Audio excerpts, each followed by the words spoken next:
welcome here to Wake Up Call with Dan Tortora inside the Great Lakes Honda City Studios. Great Lakes Honda City coming to you on 7140 Henry Clay Boulevard in Liverpool, New York. They are open for sales and service Monday through Saturday, and of course all the time online at greatlakeshondacity.com. Appreciate your patience here this morning as Zach and I were learning how to chant Let's Go Buffalo. We're up and down the East Coast, the Midwest, the West Coast, and all around the globe. That's an inside joke, folks. Obviously, we understand the Buffalo thing. Shout out to my Bills fans. Hope you're all having a good time. Highmark Stadium going to be opening up for you very, very soon. YouTube.com and Facebook.com, both /WakeUpCallDT.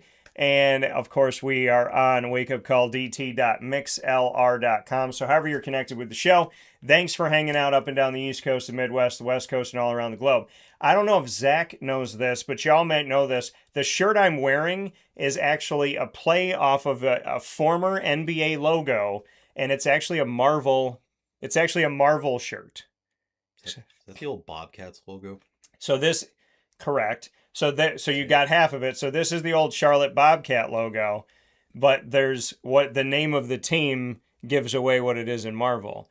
So the Wakanda Panthers, Wakanda doesn't exist. It's an African country in Marvel, the home of the Black Panther. So it is the Charlotte Bobcat Black Panther. Why did I decide to wear it? Because I just want to give some love and some respect that 10 countries in Africa made it to the World Cup of the 48, and 9 of those 10 advanced to the knockout round of 32. So I just wanted to shout out the beautiful continent of Africa. I said country, I meant continent. So I want to shout out the African continent for all the work that they've done. And I know we're going to have some action coming up here with the Congo and all of that. So there's some good stuff to be. And so this is my subtle, kind of ode to the fact that there are some countries in the World Cup that have found their place, worked their tails off, and it's nice to see some representation from maybe some places that people didn't anticipate or expect over these last few World Cups.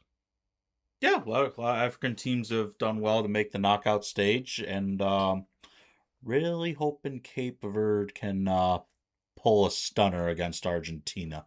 Yeah, we will see if that's going to be something that's gonna happen here. It would be interesting. It would definitely be because that very unique. That would blow up that entire quadrant of the bracket. Yeah, 100%. So we are here on Wake Up Call with Dan Tortora, where sports meets life.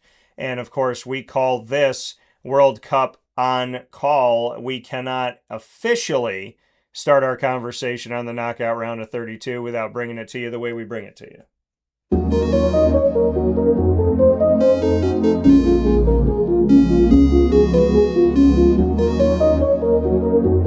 And as we are here inside these Great Lakes Honda City Studios, Zach and I talking about the World Cup. This is our 4th edition of World Cup on Call, and we started on the eve of the World Cup, and we've continued on every single Wednesday here for you on Wake Up Call with Dan Tortora, bringing you these conversations. And we are in the knockout stage, the knockout round of 32. We've gotten through the group stages. Zach and I are going to go back and revisit the groups, talk about who made it, who advanced, and who was eliminated, any thoughts that we have on that, and then we'll jump into the knockout round as we're a few days in to this knockout round. I believe this is day 4 of the knockout round of 32. So we already know that 7 teams are heading to 16, and after today, we'll have more than half of the field of 16 we'll be up already to 10. set, which is crazy.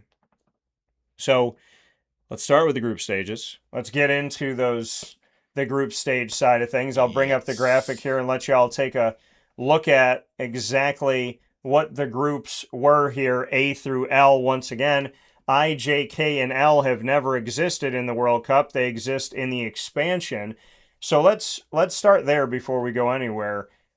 A fan, not a fan of the expansion. Now that we've gotten to see it, 32 is where the group stages start. Now the group stages start with 48. So in the knockout round of 32, this is what we typically get, is 32 to start. So essentially the second round used to be the first round of matches. So how do you feel about it now that we've actually gotten to see it? I'm honestly still 50-50 on it because It's allowed for some great moments like Cape Verde and Congo to get through. Um, granted they're going to be really up against it in the knockouts. I I think I like the 48 team format. I don't know if I would expand any further because I know FIFA is considering expanding it maybe to 64, Okay. possibly as early as 2030, maybe even 2034. I don't know if expanding to 64 teams is would be a great idea. Okay. I think 48 has worked out better than some people maybe thought. I certainly had doubts about it. But I just feel like, the more you increase stuff, it's less weight put on qualifiers, Yeah. which I think should matter. But I think the 48 format has worked out. I just don't know if I would go beyond that like FIFA's considering. Well, I mean, and why do you think they went to 48? I mean, what Money. just, I mean, the more, because you have more countries, right? There's more So there's countries. more countries, which means there's more fans, there's more, so you have, There's more games. right, the more countries you have involved, you're obviously going to get more viewership. You're going to Mhm. get more people connected in the country. You're going to get more people traveling to the games to go see the matches.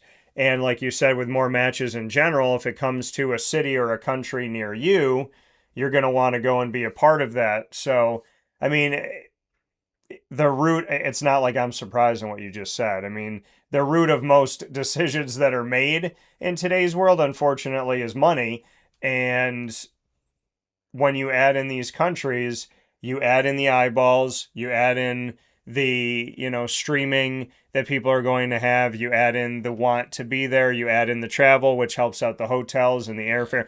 So, I mean, everything comes with it because if my nation of heritage or the nation that I live in is going to be in this thing and they weren't in it before, I'm going to be involved. And now that there's more chances to get in, I mean, you look at the continent of Africa, you have 10 different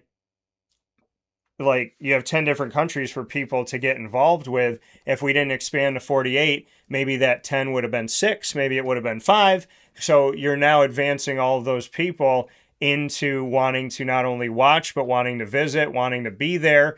And let's say there's a game going on and you live in the New York, New Jersey area or Dallas or Atlanta or wherever, and you know that there's going to be 3 games instead of 1 game played there or 2 games played there. So now you have another opportunity to go. So I think it brings in the non-fan, and it also brings in the people that would do anything to see their country. And I mean, expanding to 16, it's not getting you it's not like expanding and saying, okay, we're going to expand the NBA, so we're going to get some more Pacer fans. Like, you're getting an entire nation's support by bringing in 16 more spots. So Yeah, that's kind of why I think the 48's like a good number. If we start getting to 64, there's 211 member associations of FIFA.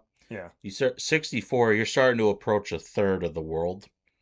It's like the qualifying process has to matter. yeah, Because otherwise, if you just keep expanding and expanding and expanding, it's just going to turn into a thing like, oh, everybody gets in, which that shouldn't be how it is. no, The qualifiers need to matter. So I think the 48 is a good format. It does allow for those countries to get opportunities. We've seen it with Africa this tournament. right, I just, I am concerned, and this isn't just soccer, this is every sport. I'm getting very concerned with the commercialization because yes, the money is always, for better or worse, it's going to drive the factor. Like we've seen examples, the sports betting is starting to become an issue. mm-hmm. We now see little sleeve logos on NBA jerseys, which they fought against for years. On soccer, we now have both a main shirt sponsor and a sleeve sponsor. Yeah. Well, soccer was the one that really did it. Like Yeah. you watch a team, and you're like, well, who is this team? Oh, it's Real Salt Lake, and I'm like, yeah, but why does it say Emirates? And I'm just making an example, not that that one is theirs, but Mhm. like you looked at that. I mean, think about the New York Red Bull. Their name is the sponsor. Mhm. Like it's literally the Red Bull logo for Yeah. the drink. I mean, so soccer had done it, but like you said, basketball fought it for so long, and now it's like, are we the Lakers or are we Lenovo? You know what I mean? It's Yeah. it's just crazy. Hmm. And there's a TV show on Netflix about a professional basketball franchise, and they're talking about how the sponsor is Sephora, and so it's like makeup and like cosmetic stuff, and why would they put it on like a professional men's league? But then the WNBA, I think one of the teams now has Sephora, so it's like what we saw in Netflix is now a reality in real life. Hmm. It's crazy. And, and just like other sports, money has really divided, the game of golf with Live Golf and now the PGA Tour changes Yeah, with, a championship and a challenger format they're implementing 2 years. It's like with all these sports and money, where is the line? Because now, like even in this World Cup, the hydration breaks. Sure, do they serve as a nice hydration break for the players in the hot heat? Absolutely. But they're labeling it as player safety. But yet we still see those ads ran in during the hydration breaks that they can yeah, charge for. yeah. So I mean, where eventually it just gets to a point of where does the line get drawn? Right. And And I soccer always has the running clock, but when mhm, you have a hydration break, I mean yeah, obviously you're taking a pause. You're taking it's a TV timeout. That's what you're saying. pretty much. That's exactly what it is. And like the fact we even have TV timeouts for like NBA or NFL. I mean, what does that tell you? And the discrepancy of like if you look at college athletics, the discrepancy of conferences like the Big 12 have all of their timeouts that each coach has, but then they have TV timeouts like crazy because they're part of the autonomy group. They're one of the conferences that is pandered to by, the networks that are out there. But then if you're the NEC, you don't have those TV timeouts the same because you're not on television. So you may be on NEC Yeah. Front Row or you may be on ESPN Plus. So you have to think about that too. There's the discrepancy because you said money kind of dividing different places. If you just look at college basketball, there's conferences where players don't have as many breaks in the action, which can be detrimental to them because they're not in a conference that has a lot of value to a network. So ESPN might say to the SEC, we want you and we're going to pay to have the rights to this many games. So now you have 5 timeouts apiece, plus you're going to have another built in 5 timeouts and TV timeouts. And then Yeah. ESPN talks to the Sun Belt and says, well, we're going to put you on ESPN Plus and you're going to have half as many breaks. So you have to think about what that means. Think about if the World Cup literally said to Brazil, because this is essentially what I'm paralleling. If the World Cup said to England, Brazil, Norway, and France, you're going to have hydration breaks. But to Paraguay, Congo DR, Ecuador, and the Ivory Coast, they said, we don't value you as much. You don't draw as many people in, so no hydration breaks. Yeah. That's essentially what I'm talking about. It's pretty Is much like what the it is. discrepancy of it, which is crazy. Yeah. It's just I think a lot of sports are dangerously close to, since I mentioned the idea of where do we draw the line, I think they're dangerously close to crossing that line and not for the better. Yeah, I mean, when money is driving it, listen, we come in this country, we want to expand, Hmm. right? So that's how this country was built. And we started with 13 colonies, added a bunch of other pieces, Louisiana Purchase, going back and forth with Mexico for New Mexico, so on and so forth. When we look at the reality of expansion in America, the NBA had a system where they said, this is how many, we have 30 franchises. These are how many teams are going to make it, right? We're going to take the top 8 in the East and the top 8 in the West. We're going to take 16 of the 30. Well, what do they have now? They now have the play-in. Hmm. So they take the top 6 automatically are seeded, and then 7 through 10 have play-in.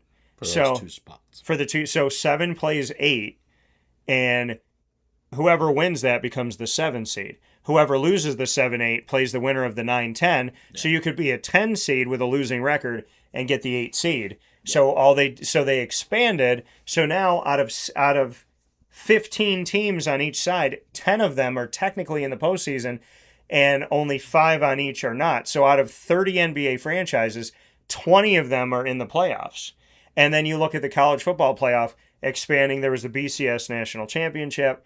It was 2 teams. College football playoff made it 4. Now it's 12. Now they're talking about expanding to 24. Yeah. You look at, Major League Baseball and their expansion of the wild card. We are consistently seeing expansion. Look at the NFL. The NFL said, okay, we're not going to take 6, we're going to take 7. So now, I almost wonder, did the World Cup expand from 32 to 48 specifically in 2026, specifically because America was calling for it, saying, hey, if we're going to have the World Cup here for the first time in 30 years, let's make sure that we give ourselves more games, because America is a place of expansion. I wonder how much the United States was involved with FIFA saying now is the time to add another 16. I think it's a possibility. I think they've been considering expansion for a while. I mean, the soccer calendar is getting really out of hand, because if you think about it, say you take a club like PSG, Bayern Munich, Real Madrid, teams that are going to compete in their league, probably have a deep domestic cup run, and go deep in the Champions League, plus other competitions. That's anywhere between a 50 and 60 game schedule, just for the club season. There's international fixtures in there, and then just when in the club season is pretty much August to May. That's a pretty big chunk of the year. So that leaves maybe 2 months. Well, now these players give up these months to participate in, depending on which summer. There's the World Cup every 4 years. We now have a Club World Cup every 4 years, which is now as big. It's a 32-team tournament, just like the World Cup. Well, now it's 48, but you know what I mean. Yeah. And then there's European championships. Each region has their own. Yeah. Got Copa America. You have the Euro. Copa America, Euro, Gold Cup, Asian Cup, African Cup of Nations. It's like, and the MLS for those that are playing. That are coming. So, I mean, essentially... MLS has to take a break in the middle of their season. And that's the thing is, if you're like a prominent soccer player, a prominent football player, you might be playing 12 months out of the year. Yeah. Where's the break? Exactly. And, players are only good if they can recover. Like, if you got guys playing a game every 3 days for 12 months straight, they're going to get injured. They're not going to perform as well some games. You now see squads with bigger rotations. That's why it used to be 3 subs every game. Now it's 5. So, it's just, where does the line get drawn?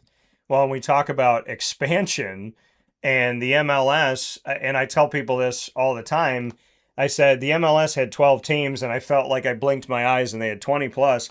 Now we look at the MLS, Major League Soccer here in America, and we have an Eastern Conference and a Western Conference, just like you see in the world of the NBA.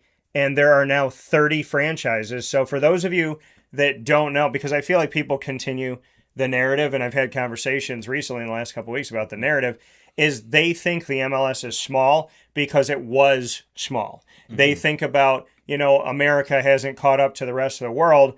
And so they continue this narrative of, we like football, American football. We like basketball. We like baseball. Soccer's never going to find its place. It's never going to catch up with hockey. That's not true, because you look at the NHL, which had 30 franchises. Now they've expanded a little bit here. So the NHL has 32.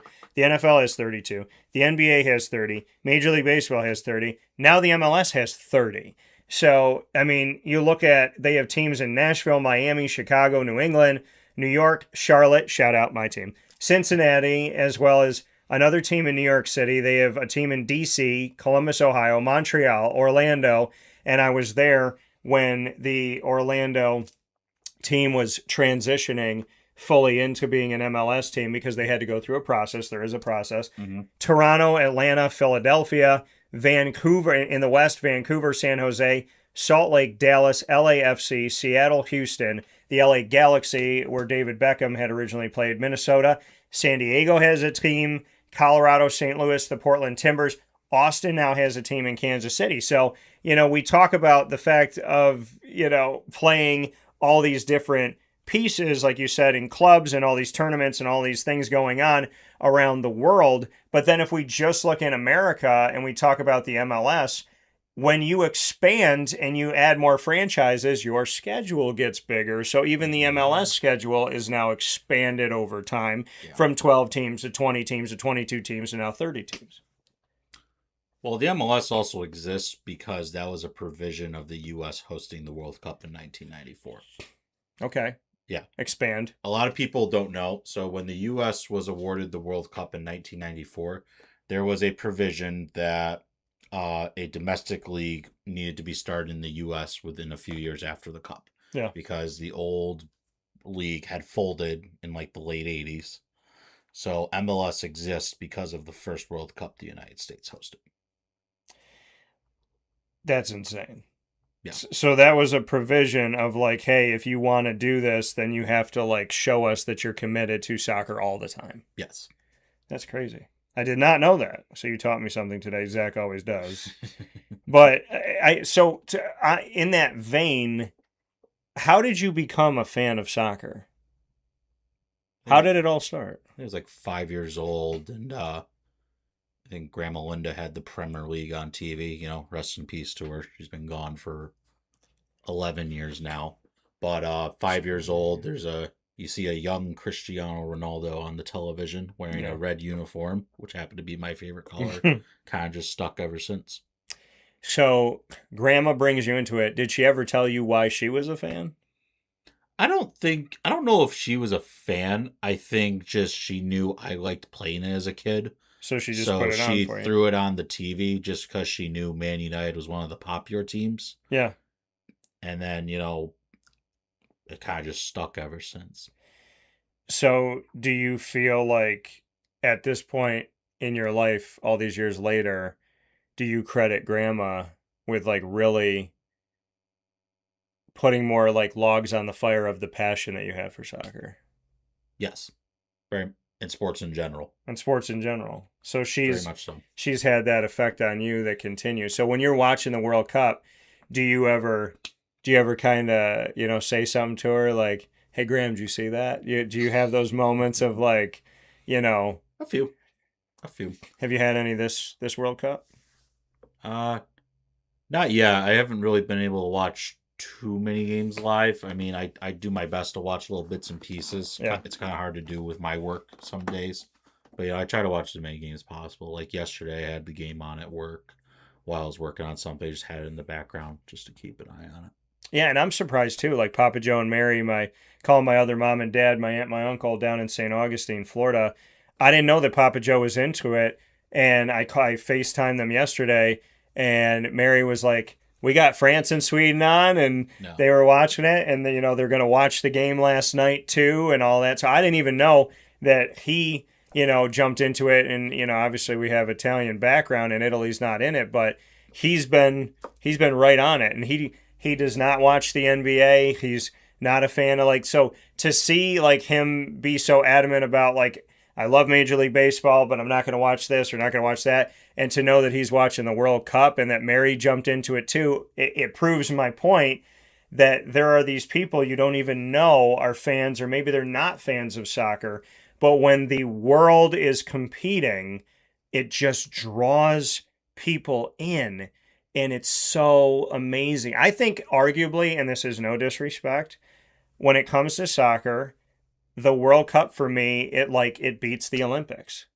It just does to me because I feel like the world gets more, and maybe it's not true because there's more sports being played, but I just feel like the world is more like when the World Cup is happening, you just see people come out of the woodwork. I didn't know there was Brazilians in Central New York, but they were at Tully's 2 days ago. Like, I mean, you know, it's so wild to me to see. I mean, I'm out on a date a few days ago, and there's Columbia fans, and in New Jersey, and they're sitting here at this really fancy restaurant cheering on Columbia. A couple days before that, you know, we're on a date, and the World Cup is coming on. The United States is playing, and they have the Yankee game on. They have another World Cup game on, and then they have some other, you know, sporting event on, and then all of a sudden the TVs go, US, US, US, US, US, and it all, and then you look around the room inside and outside, every single television is like, you're either watching America in the World Cup or you can go home.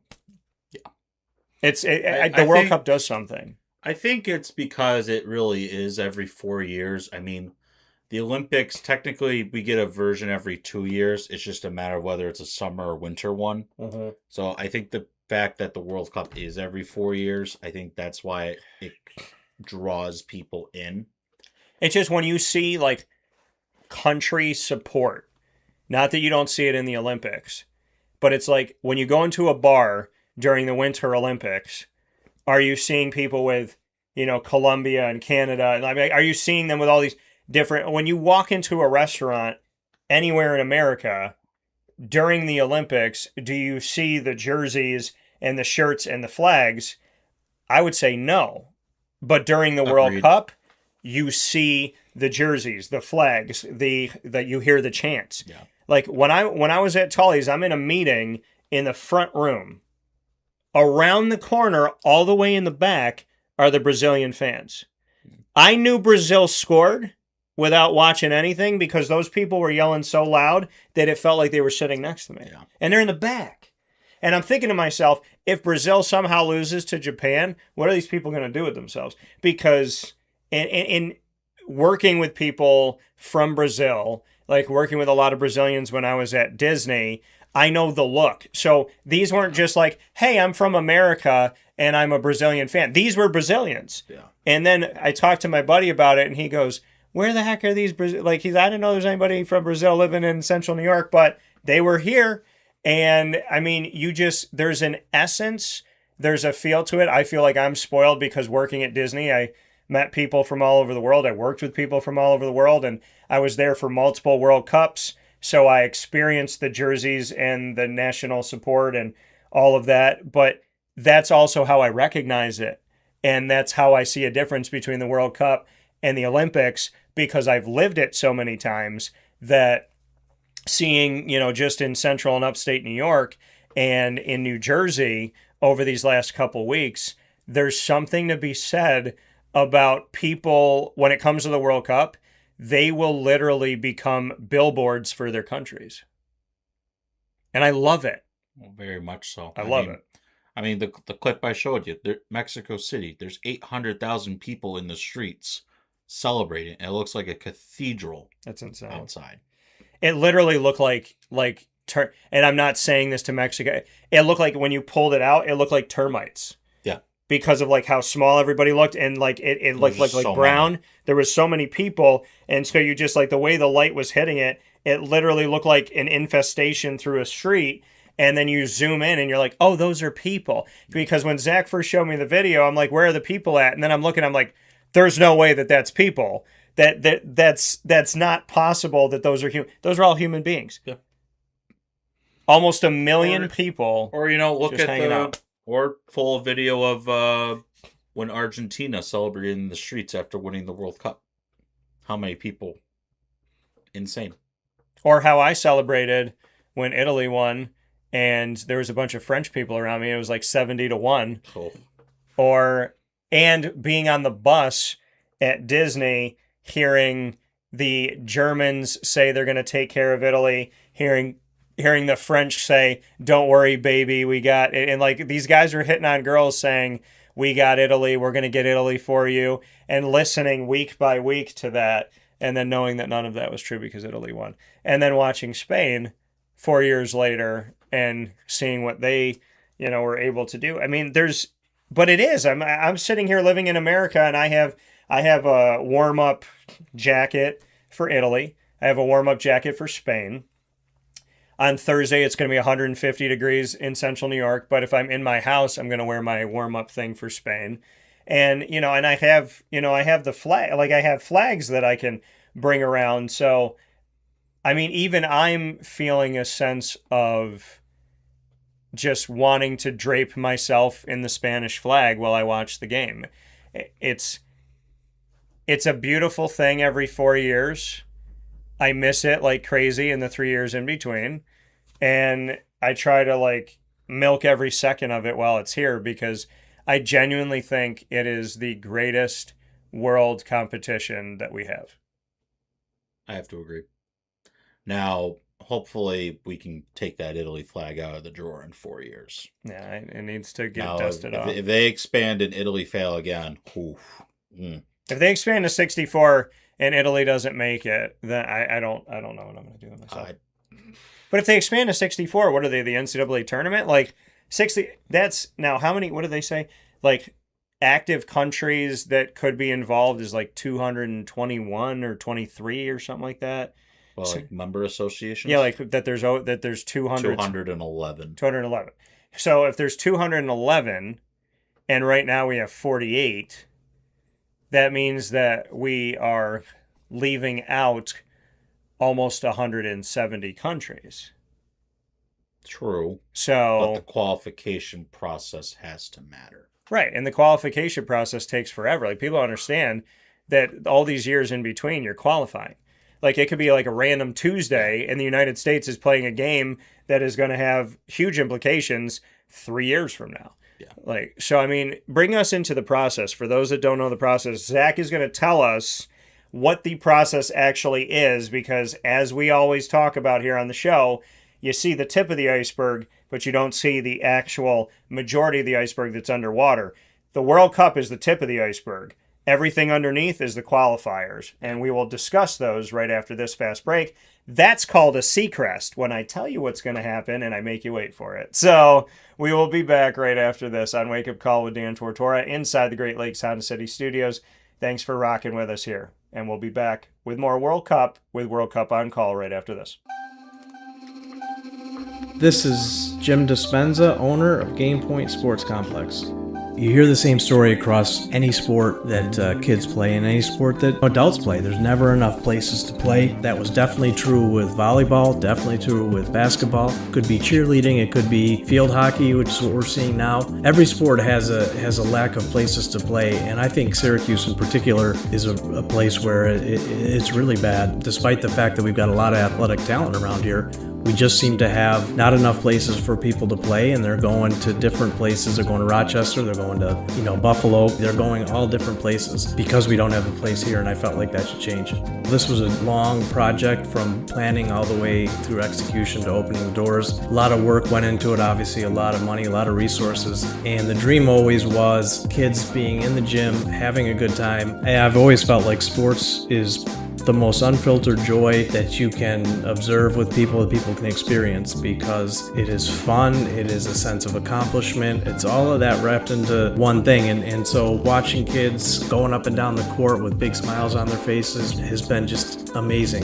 experience. I'm looking forward to years to come of that same thing. We've taken the time to invest in multiple sports, and then what we're finding is the mere fact that we have a large, clean, well-lit space has opened a lot more doors for us beyond basketball, volleyball, pickleball. Now we're having some interest from cheerleading. We've got girls field hockey coming in, and then also there's quite a bit of room for spectators. We've got bleachers, we've got benches, we've got a concession lounge where people can get food and drinks. We're going to have multiple sports going at the same time, using every square inch of this place for what it was conceived for, which is basically people to come in, have a good time in the sport that they prefer. We manage each situation differently. Everybody has different ability to afford different things. Some are bringing 10, 15 people, some are just 2 people. I've had a lot of situations where it's a father shooting around with his son, it's a mother playing pickleball with her daughter or with her son, and then those situations come up and we work with people, and that's allowed us to have groups from 2 people up to 30 people and have some flexible pricing behind it. We're an organization that is here to work with the community any way we can, and I guess part of it is just making sure that we have the flexibility to put together a plan that makes sense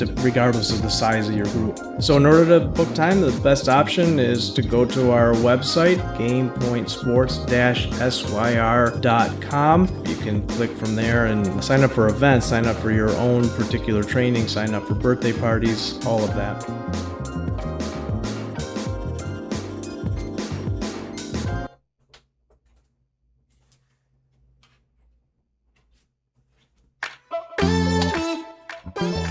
Hi, this is Chris Rauda and Colleen Rakowski from Gray's Craze of Clay. It's a fun, innovative, upscale catering solution. We've turned eating into a whole new experience. Each of our boards is packed with delicious mix of artisan cheeses. We use premium cured meats, fresh fruits, nuts, and all of the sweet touches that really bring out the best in every perfect meat. We offer something as small as a grab and go that feeds one, maybe two people, to our large board that can serve anywhere up to 25, 28 people. So we have the ability to really meet and hopefully exceed all of our customers' expectations when it comes to the different varieties of things that we have. Charcuterie boards or boxes are healthy, fresh, delicious. They're made to order. We're baking the breads here daily. We're baking the cookies here daily. All of our dips are homemade, made in-house. All of our spreads are all made in-house. When you open that board or box that we have delivered or you have picked up, we want you to know that it was made with care and designed to completely elevate your event, celebration, or meeting. We've catered parties and events for up to 300 people. So if you're walking in to grab something for lunch or something for date night or movie night, that's great too. Our events go from you eating in the car on the way home to a catering event in a rehearsal dinner or cocktail hour or party. When we do, again, know what the event is, specifically for a wedding, we like to schedule tastings so the bride and groom can come in and see what we have to offer, and we can then, as we talk, to try to understand what they're looking for, what the venue's like. We do like to have that one-on-one interaction when it comes to catering bigger events. Our address is 4599 State Route 31, Suite 5 in Clay, New York. We're on the corner of Route 31 and Henry Clay at Clay Marketplace. You can order on the phone by calling area code 315-409-4171 or online at grayscraze.com/clay-ny. Come visit us at Gray's Craze of Clay, New York, where we want you to celebrate everything. Hey everybody, this is Rockney Roberts from Willow Rock Brewing Company. We are here in Cicero at the Willow Rock Pizza Pub. And I'm Kevin Williams, also from Willow Rock Brewing Company. Happy to be here and happy to be partnering with CNS and Dan Tortora. You want some place where you can feel comfortable and hopefully ingratiate yourself with the community. And Kevin, he grew up right down the road from here. I grew up in Brewerton, so not too far away. We know the area, we know the people, they're great, and we were just really excited to be able to come to the area. Yeah, and having the opportunity to meet some of these coaches, some of the people in general already, and seeing the CNS colors kind of around, and already partnering on a smaller level with individual teams really made this make sense to us to really formalize kind of a partnership with the school and get this rolling. You know, Willow Rock to me has always been about high quality beverages, high quality experiences, and now high quality food in our pizza pub. You know, that was something new for us when we came to Cicero. Right from the drop, we knew we were going to have a focus on the highest quality food to go with our high quality beer. At the Willow Rock Pizza Pub, you're getting high quality, hand cut, top notch ingredients. We're open for lunch. That's a really important thing for us, is to be able to get that person in here like, hey, you only got 30 minutes for lunch, but we're gonna have something for you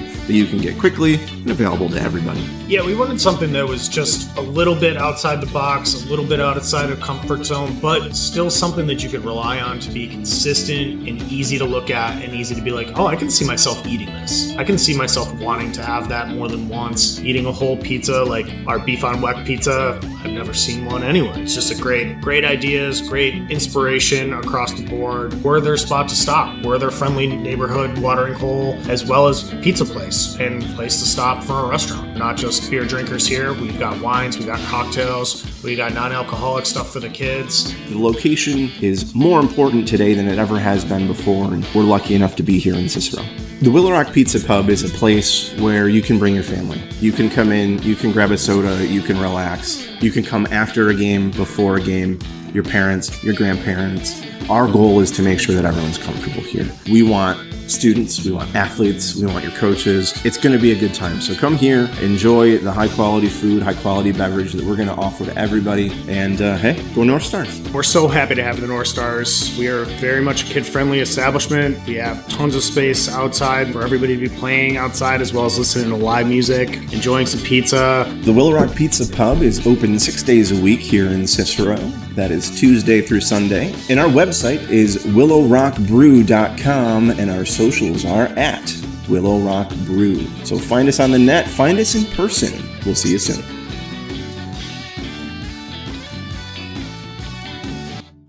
Avicoli's restaurant, located on 7839 Oswego Road in Liverpool, New York, has been serving our community for decades. Your place to go for home cooking on the corner of Route 57 and Wetzel Road is just minutes from Liverpool High School. And every single month, Wake Up Call with Dan Tortora is on site, on location, with Liverpool sports, student athletes, coaches, and administration telling their stories throughout the year. We look forward to seeing you on site at Avicoli's for their casual pizza side, their fine dining, as well as their bar. And of course, you can order online at myavicolis.com. That's myavicollis.com. For takeout, delivery, and catering, call 315-622-5100. That's 315-622-5100. Come on in to the neighborhood spot Avicoli's, open 7 days a week in Liverpool, New York.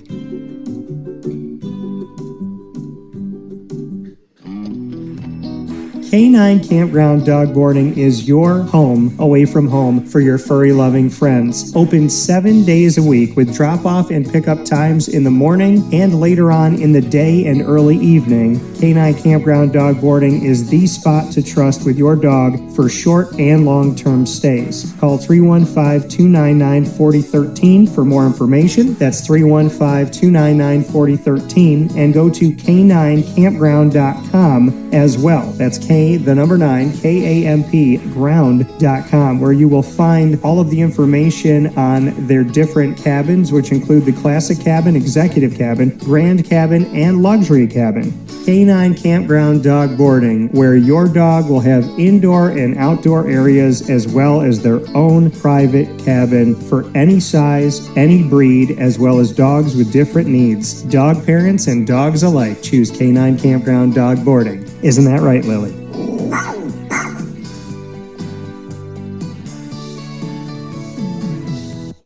Hello, this is Dylan Husted, the owner of the Baked Potato Express. We do mostly big festivals or big corporate like private events. Typically just big festivals such as like Taste of Syracuse, Food Truck Battle, Battle of the Wings. I do the State Fair. They're ordering from a fresh food truck that is making real food and happy to make it and wants them to enjoy every bite. We season every potato before they go in the oven, and then they bake for an hour, and when they come out, we season them again after we cut them. We use real butter, real cheese, real ingredients, so it's all really good food and people love it. We have a lot of returning customers and regulars that we see very often. The customers really make a big impact, and this is a big food truck community. The events here are super busy. It's like in my blood. I like building things and creating stuff that people love, and me and my friends are the ones that run the truck, so it's kind of, we keep it's a tight circle in there, and we have like a family sort of oriented truck, and it's a lot of fun, and we have a good time doing it, and people love our food, so it ends up making it well for everybody.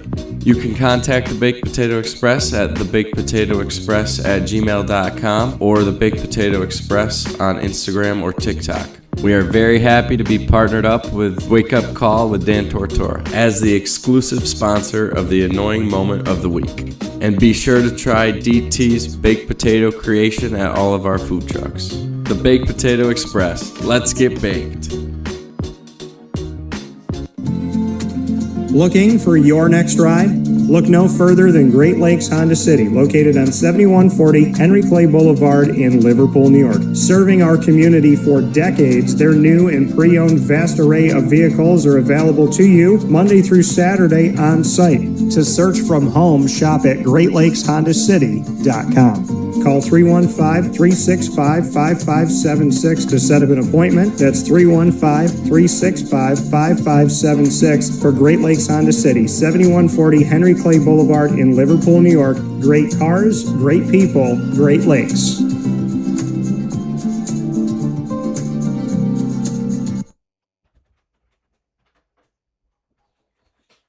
And a welcome back here to Wake Up Call with Dan Tortora inside the Great Lakes Honda City Studios. Thanks for hanging out with us where sports truly meets that thing called life. Cannot thank you enough for being a part of the show. Up and down the East Coast, the Midwest, the West Coast, and all around the globe here on Wake Up Call with Dan Tortora. So much appreciation for everybody hanging out with us inside these Great Lakes Honda City studios for World Cup on Call as the conversation continues. But your boy had a wardrobe change. Let's unveil. It's time. So the Spain, here it is. Very beautiful, pretty Spain here. The colors of the beautiful country that is Spain. And of course, on the shall we show them the back? Let's show them the back. Let's see if I can let you all just see. We'll swivel and Spain on the back. So having some fun here because this Thursday, July 2nd, for those of you watching and listening live, on Thursday, Spain will be your first match, and they will be playing at noon Eastern time. So I hope that you will be watching. Spain, I love you. I'm going to send this to my family because I do have family in Spain that watches and listens to the show. So to Jose and Ana Maria and the entire family, the Caracaos over in Spain, I love my family. That's my family. What part of Spain are they in? They are in, there's a few different places, but I had a cousin that was around Madrid. And then there's a part of Spain that they're also in that tried to break away recently. Catalonia? Yeah. I knew I was right about that. I was like, Catalonia. So Barcelona area. Yeah, so shout out to my family and much love, and you are appreciated. I will be donning this all Thursday. I'm going to have to stay inside because it's going to be like 100 degrees. And if I go outside in this, I'll die. So I'm gonna stay in the house and watch Spain. Better off I stay in the house and watch Spain because there's only a few people, as I told Zach before, that are allowed to text and or call me during that match. And if you don't know if it's you, it's not you. That's what I would say. So happy to be here with you. Zach is now going to bring us through what it takes to qualify because every 4 years we see the World Cup. But again, tip of the iceberg is the World Cup. Beneath the iceberg is the qualifying to get in. So let everybody know what a country has to do to make it to the World Cup outside of the host country, which is automatically in. Right. So actually, back in the day, the defending champion also used to get an automatic qualifier. Yeah. They stopped that after 2002. Okay. So for 2006, that was the first time the defending champion, which ironically was Brazil, had to qualify for the World Cup. The way the qualifying works is all the countries get split into groups, and from there they play each other, usually once home, once away, and top seed advance. Some confederations have multiple rounds. I know CONCACAF does. And then UEFA is probably the biggest one because even though there's 211 associations, UEFA, which is the European region, has 55 countries. So they go through pretty much a 2-year qualification series. They all get split into groups. They all play about 10 games. Winners automatically go through. They now have a UEFA playoff where there's 4 brackets split into 4 teams that were runners up, and they'll play to determine the last 4 spots. So Italy lost on penalties to Bosnia, so that's why they didn't make it. Which I still don't understand how that happened. Yeah. Especially when you only make 1 penalty in the shootout. That's just not going to get the job done. No, unless your goalkeeper's having a worldie that day, but clearly he wasn't. But then there's that's how most confederations are. Then you got the South American qualification, which I think is the most brutal. Okay. There's only 10 countries in South America, so if you're one of them, that means you got 9 other countries. You will play each country home and away, so 18 qualifying games over a 3-year process. Yeah, because I told everybody it's about 3 years, 3.5, depending on like how. Yeah. And those games are intense because some of those games, like you go to like Ecuador, it's high altitude. You go to Brazil, you're playing Brazil at home. Good luck. Yeah. You're playing Uruguay at home. Good luck. Or I should say on the road, I should say. You're playing Argentina in Argentina. Good luck. You're playing Ecuador in the mountains where the air's a little thinner. Yeah. Good luck. And then you got your home games. So it's a rigorous process, and a lot of the big teams make it through because they're good, but then there's some teams like Italy or Denmark or, even in 2018, the United States failed to qualify. Yeah. So it's a rigorous process. There's a lot of qualifying games just to make it to this tournament, which technically this tournament, it's called the FIFA World Cup Finals. It's the final tournament. Yeah. So you have the qualifying to make it to the finals, which is the tournament, and then you try to win the World Cup from there. Yeah. So that's why when you get knocked out, it's, we just make it to the next World Cup. No, there's a whole 3-year qualifying process you got to go through. It's basically the entire time in between World Cups you're qualifying. Pretty much. So technically, if you really think about it, the World Cup never really stops. Right. You just don't... Because you're either qualifying for it or playing in it. Correct. But you got to earn your right to play in the finals. Right. When you look at South America, we have Venezuela, which I want to take some time now, and I want to make sure that we do this. I know some people believe in God that watch and listen to the show. I know some people maybe they don't. And I always say, come as you are, and I accept you because you're all God's kids. We all are. But I'm going to pray. And I think with everything going on, and as we talk about the world, I think the world needs to stop and talk about Venezuela, who had not one but 2 catastrophic earthquakes hit back to back. I believe 60,000 people missing. So I'm going to go ahead right now and say a little prayer if you will join me. In the name of the Father, and of the Son, and of the Holy Spirit. Amen. God, I pray to you right now that you will help everyone in Venezuela, as well as all of their loved ones and those in the surrounding areas. I pray that you will help everyone that is lost to be found, everyone whose home was taken to learn that their home is wherever they are, because wherever they are is where you are. So please, Lord, help us to rebuild. May the biggest problem that any Venezuelan has be, how am I going to build this, not am I going to be alive? May the lives of these people that are missing, again, may they be found, may they be healthy, may they be happy, may they be safe, may they have access to water, have access to food, to shelter, to everything that they need. I know that miracles happen. I know that they have happened throughout history. I ask that they continue to happen now. I pray for people to heal completely and for good. And no matter what, to heal through you. I pray for them to handle well whatever comes their way, in and out of their control. And I pray, Lord, since you are the only one that can control any of this, that you protect Venezuela and all of us from any disasters, hurricanes, tornadoes, earthquakes, monsoons, ice storms, whatever it may be. You know that this earth has its own heartbeat, but it answers to your will.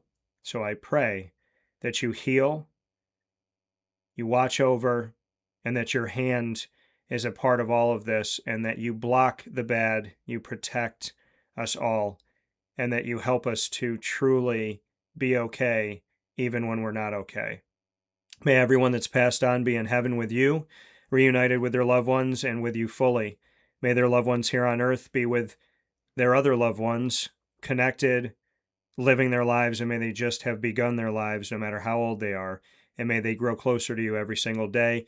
And may we always be with those that have passed on through you, because dying you destroyed our death, and rising you restored our life. Please, God, may only good news come from here. May there be no more lives lost.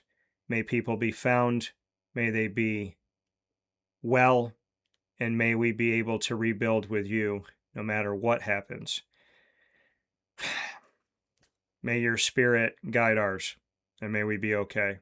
I pray for everyone affected by this and anything else.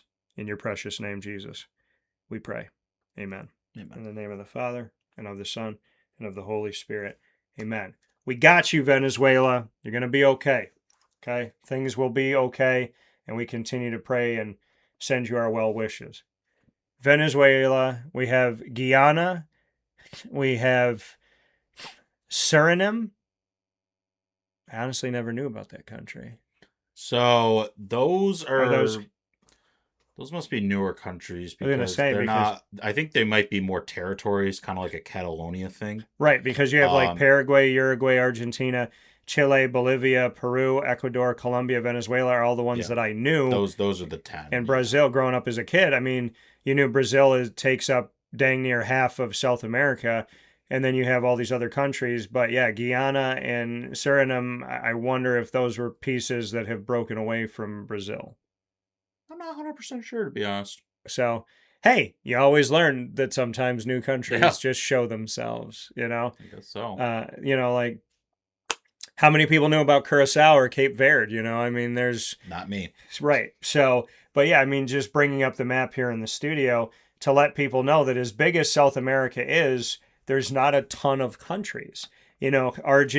Argentina has that kind of long leg of South America, and then Chile runs alongside it, and then Uruguay and Paraguay are right there with one another. And then, we look at my cousin Nico, his home country of Peru, that is located on, the left side of South America.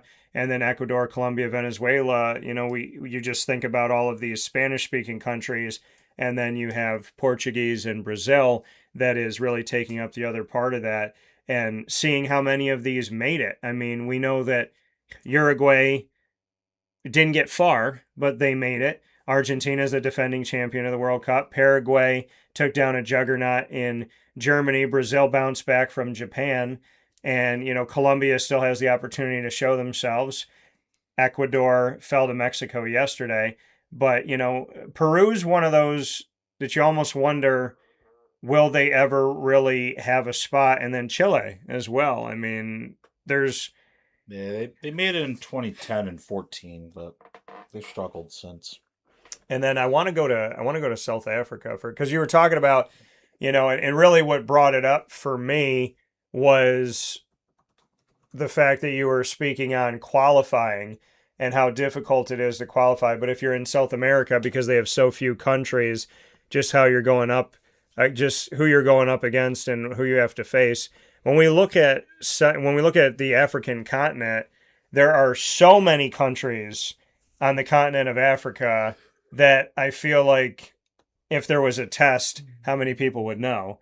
But we have Algeria, we have Egypt, who has continued to move on here, South Africa, who has been bounced out of this. But, I mean, out of all of these countries, the Democratic Republic of Congo is obviously there doing what they're doing. I mean, for the African side of things, and Ghana, a smaller country, some of these smaller countries that have made it here. What can you say about Africa's place in the World Cup? The fact that 10 made it, the fact that 9 advanced to the knockout round of 32. What have you seen in the advancement of the competitiveness of the continent of Africa in the World Cup? I think they're getting more respect, which I think is great. Because, before the 90s, Africa didn't really fare too well at World Cups.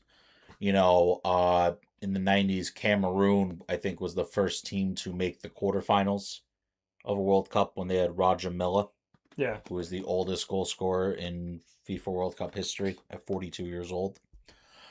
And, the African Cup of Nations, they kept developing. Then you see Ghana in 2010, which if it wasn't for a Suarez handball or missed penalty, probably could have made the semifinals. Yeah. And then 12 years later, you have Morocco that actually made the semifinals. And one of my dark horses. Yeah, they're still on it. They might make a second straight semifinal. I love it. I know, and I definitely a quarterfinal, but maybe semis. Well, in the conversation of Morocco, I love what they're. I know they pulled Canada here, and so they may be the first one to oust one of the 3 hosts of the North American Cup. Mm-hmm. But Ivory Coast, I locked in on at the beginning before the group stages were even playing, before we saw anything from the group stage, and then Morocco just kind of early on in the group stage. I said to myself, that's my other one. That's my other dark horse. And to see what they were able to do and pull off and be steadfast. I mean, the first day of the knockout round of 32 brought us 2 games that went into extra time that went all the way to penalty kicks. 2 out of the 3 matches that were there. And that was amazing to see. Like, this is the knockout stage, and you got teams that are going to the end of the line, that are going through the first half, the second half, the extra periods, all the way to penalty kicks to decide who's going to move on. I mean, if that's not a good World Cup, I don't know what is. To see Paraguay do what they did, and then to see Morocco go ahead and do it too. Yeah. And the thing with Morocco, they're a team that plays as a great unit. Yeah. Obviously, Hakimi there is kind of their main star, but he doesn't act he doesn't have the ego of a star. There's a humbleness to this team. They play as a unit. They know their style, and they know they're good enough. Yeah. The last World Cup showed it. They won the last African Cup of Nations, and they're going to do well this World Cup. So I definitely think Morocco is the strongest African team at the moment. But I think they will go quarterfinals at the minimum, deeper if they can beat those big nations. Yeah. And I mean, they already knocked out one in the Netherlands, who wasn't too convinced of, but Morocco held in there. As someone, they were on the way out. Yeah. They were down 1-0. Yeah. They found an equalizer in stoppage time. They set up camp, got to penalties, got the job done. Yeah, they bounced back. They did what they needed to do. And then in the case of Paraguay, it was the other thing. Paraguay scored first. Germany equalized it. And then Paraguay had to hold strong and get all the way to penalty kicks. So you see Paraguay being the first to strike, and then they have to make sure that they hold their emotion, hold serve, and get themselves to penalty kicks. Whereas Morocco did the opposite. They had to find the equalizer, like you said, and then they had to get all the way to penalties and make sure that they did it. So they were the comeback team, where Paraguay was actually the team that was holding control over Germany for a little bit.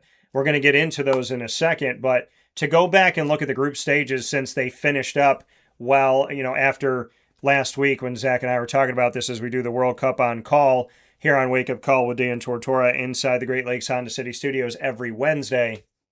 In Group A, we saw that Mexico and South Africa advanced here. Still alive in this, Mexico. South Africa has been knocked out in the knockout round of 32. We've seen Canada move on here, as well as Bosnia-Herzegovina. And Canada had the first match of the knockout round of 32. Bosnia-Herzegovina will take on America, so they're still alive. So 2 got through Group A, 2 got through Group B. In Group C, we saw the likes of Brazil and Morocco, and both of them that advanced out of Group C in the group stages have advanced to the round of 16 out of the knockout round of 32. And then the United States, still alive with Paraguay, and Paraguay defeating Germany has moved on. So we'll see what the United States can do in their matchup tonight with Bosnia-Herzegovina in the nightcap, where the United States, not surprised at all, always ends up being the primetime 8 p.m. Eastern time game.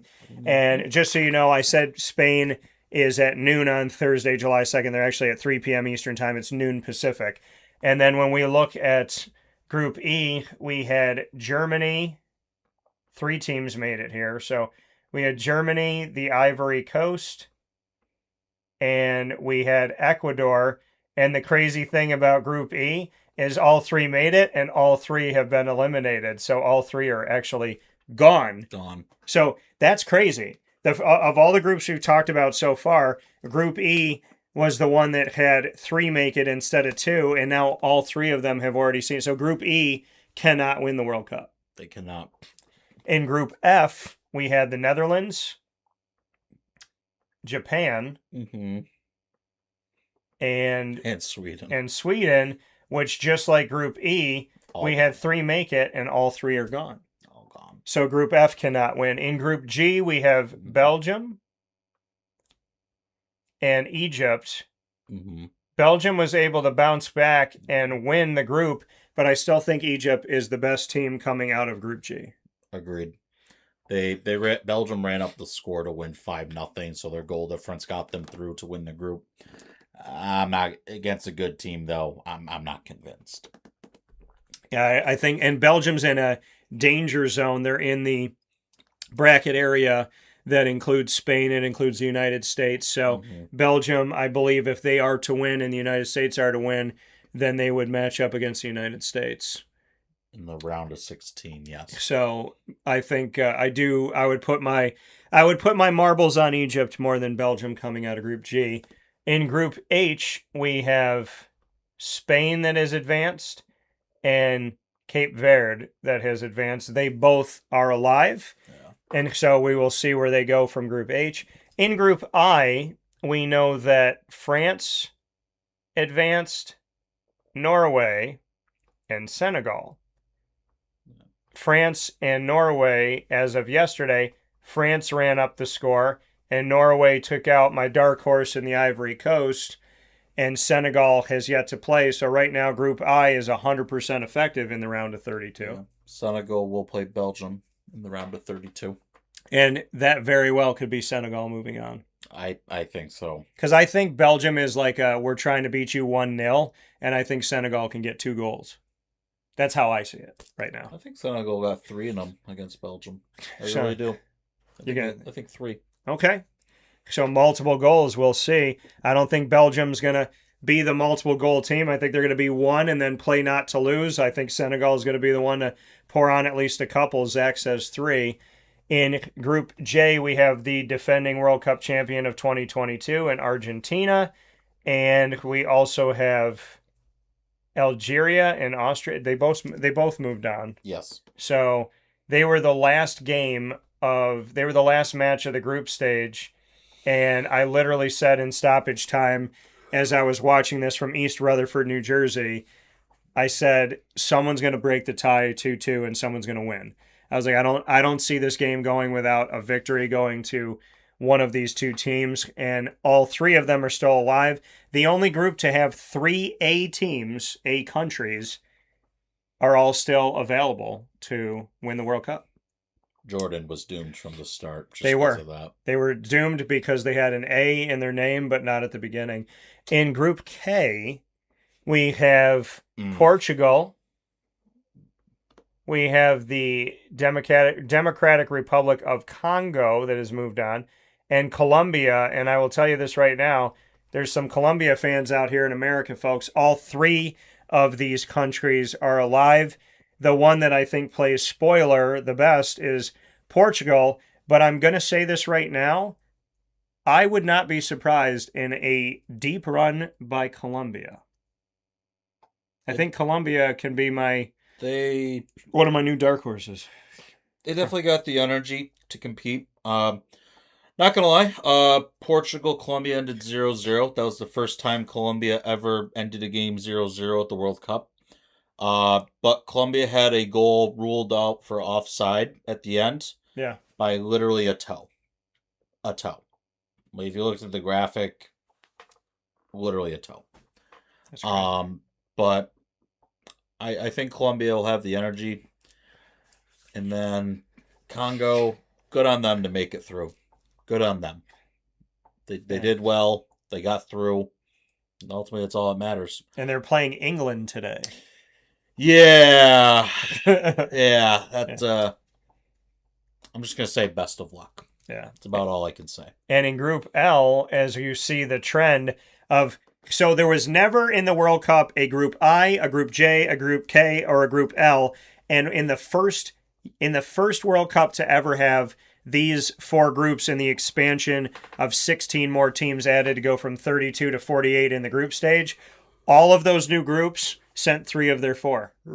So I guess that proves that expansion was actually a good thing, with those 4 expanded groups sending 75% of their countries forward, with Group L sending England, Croatia, and a team that I consider to be dangerous, Ghana. And all of these countries are yet to play in the knockout round of 32, so they're alive as well. I think we're missing 2 teams. Are we missing 2? Well, let's see. I only see 6 third 1, place 2, teams. 3, 4, 5, 6, 7, 8, 9, 10, 11, 12, 13, 14, 15, 16, 17, 18, 19, 20, 21, 22, 23, 24. the knockout round of 25, 26, 27, 28, 29, 30. We are missing 2 teams. Who are we missing? It's not Scotland. They failed. It's not Korea. Hold on, I'll bring it up right now. There we are. So let's see who we were We're missing. missing We are Australia. And okay. Switzerland. Australia and Switzerland. And those were the 2 that I was questioning when I was writing through the graphics. I was like, wait a minute, did they make it or did they not make it? Yeah. And I could not. So the United States, so Australia made it in Group D, 3 made it from there. And then Switzerland made it B. in Group B. So, yeah, those were the 2 I was questioning in my mind. Yeah. I was sitting here thinking, like, did Australia advance out and did Switzerland advance out? Because for some reason, I couldn't see them in the round of 32. Well, that's part of the difficulty with the 8 third-place teams moving on. It's it's so tight in the standings, you don't know until it's done. Yeah, So because it's kinda hard to Australia, remember. Australia's playing Egypt, Yeah. and the Swiss are playing Algeria. So this is the round of 32. This is what it looks like.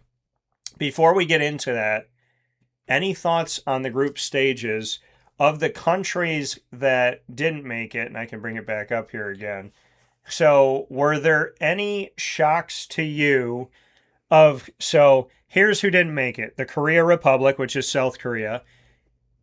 Czech Republic. The Czech Republic. So Czechia didn't make it. The Korea Republic didn't make it. Qatar didn't make it. Haiti didn't make it. Scotland, as well as Turkey, which is Turkey, but Turkey, and Curacao didn't make it. The smallest country in the World Cup did not make it. Tunisia did not advance forward out of the group stages. New Zealand, Iran, who was close, despite the fact that they had worse travel issues than anybody else. Iraq didn't make it. Saudi Arabia, a lot of the Middle East. And then Uruguay. We had Uruguay did not advance forward, which was surprising to me. Jordan, Uzbekistan, Iraq. And then Panama. So were there any surprises for you of the ones that didn't make it? A couple, yeah. Of the 16. Uruguay was really disappointing. Yeah. I really thought they could have made it out of the group, but their players and the coach were arguing a lot, and I think that disrupted their camp a lot. Yeah. I think it was and then South Korea, I really thought they could have made it through, but South Africa got it done. So, and then actually the coach of Korea quit after their elimination because of all the criticism. Really? Yeah, quit on the spot. Scotland was really disappointing. They won their first game, but lost both after and didn't make it through. I really thought they had the talent to get through. And then, not with their play, but it was really disappointing what Iran had to put up with this tournament. Yeah. I really thought they were on the verge of making it in their third game. So close. Yeah, so Iran, and it would have been interesting to see how difficult their travel arrangements would have potentially continued to be with the fact that they allegedly, if they were playing a game in the United States of America, they could not come into America ahead of time. They had to come in a few hours before, and they were staying in Mexico. So to play as well as they did, to get through their first 2 matches in the group stage, to get to the third match, the final match, and still have an opportunity to get to the knockout round of 32, having different travel restrictions than every other one of the 47 countries not named Iran, and to still be where they were, I would say competitively, they were there. I would say, they had a great response to this, and I really would have loved for them to make it because, number one, they played well, and number two, they had a disadvantage in their travel that nobody else had to deal with, including Iraq. Yeah. Yeah, I mean, Iraq didn't have any travel issues, but yeah, you don't see them being thrown a curve in the road like Iran was. And after the elimination, their captain ripped into both the U.S. government and the president of FIFA for how ridiculous that was, and rightfully so.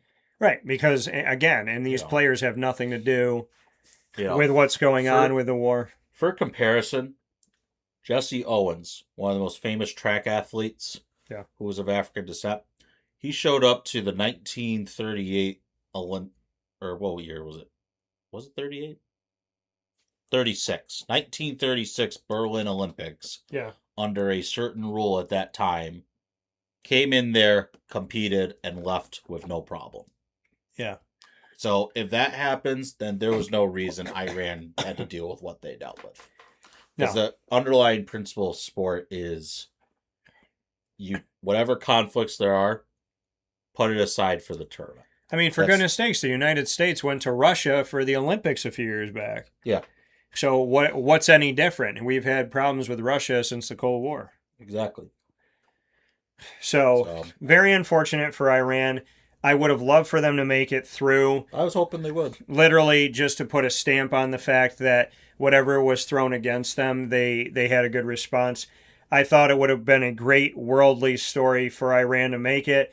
Y'all got close. I appreciate you and I respect the players and the staff for going through all of the unfairness that you went through, but still showing up, still competing, and getting yourself to a point where you went to the final match of the group stage and you were not eliminated yet. So I thought Iran was a great positive surprise. Yeah. I think the Korea Republic was a letdown in the anticipation that they were going to move forward, but again, South Africa got their spot. I would say Uruguay is a big surprise because their last matchup was against Spain, and at that time, they or Spain could have won Group H. So you go from you could have won the group to you didn't even get in to the knockout round of 32. So I would say they were the biggest disappointment. So I would say the positive surprise is Iran. The surprise of I can't believe they're not in the knockout round of 32 is Uruguay. And they're then, definitely the biggest name that didn't make it. Right. And I would 100% say that. And then outside of that, I would say if there's any more that stood out to me. Were there any teams that made it through, but you're not fully convinced of? I mean, for me, it's Belgium, but any others? Yeah, I would say Belgium because they're underwhelming. And like I said, I think Egypt is the best of Group G. I would say surprising that made it through that I wasn't sold on Sweden. They obviously lost to France, and they really didn't give France any threat. Australia, I would say the two teams that I was not 100% sure if they made it through to the knockout round of 32, Switzerland and Australia, I'd have to pick because my brain was still 50-50. Like, did they make it or did they not make it? So I would say that would be a fair assessment of my brain telling me that I'm underwhelmed by Switzerland and Australia. I think between the two of them, I would give more of a nod to Australia, but they're playing Egypt, and I think Egypt's going to win at least one game here outside of the group stage, which would be the game against Australia, bare minimum. And, I don't think Switzerland's a threat to anybody. I have to agree. What team do you think that made it has the hardest path to winning the World Cup? I have a pick, but I want to hear what you pick. Yeah, let's bring up the graphic here. And I want to thank the Magic of Madrid who created this graphic because I know a lot of my work is not given credit to being from me. So I looked for a really good bracket and the best bracket that I could find with the colorfulness of the flags of each country, as well as the name under the flag, and something that was very succinct and very easily understandable to put the graphic up. I want to give credit to the Magic of Madrid, which I found on X, the former Twitter, that created this graphic. It is my favorite graphic of the knockout round of 32. So credit where credit is due, the Magic of Madrid. And it just so happens to be connected to Madrid, which, I love you, Spain. So, yeah, I mean, looking at the bracket here, we have Germany and Paraguay. We already know that Paraguay is moving on. We know that France is moving on past Sweden. So Paraguay will play France. So they will have another shot at defeating another juggernaut, which I like. And then we know that Canada took down South Africa and Morocco took out the Netherlands. So we know Canada and Morocco will play each other. So in the upper left portion of the round of 32 bracket, we already know those four teams that have advanced. Yeah. And then Portugal and Croatia. Spain and Austria is going to set up, in my opinion, another Spain-Portugal in the World Cup, which why do they have to do this to me? Because they want my heart to stop a few times. And then we have the United States against Bosnia-Herzegovina and Belgium against Senegal, which I honestly think is going to be America versus Senegal. I'm with you. And Brazil, we already know, has defeated Japan. And the Ivory Coast, one of my dark horses, fell to Norway, which I'm not surprised because I know Norway is a big-time threat. Death taxes and Erling Haaland putting the ball in the net. I'm just telling you, man. Inevitable. Norway and France are the ones that I'm not only concerned about, no matter who they play, because they're a tough out, but they're a multi-goal tough out. So you got to not only play them, but you might have to score 3 goals to beat this team. You might have to score 4 to beat Norway or France.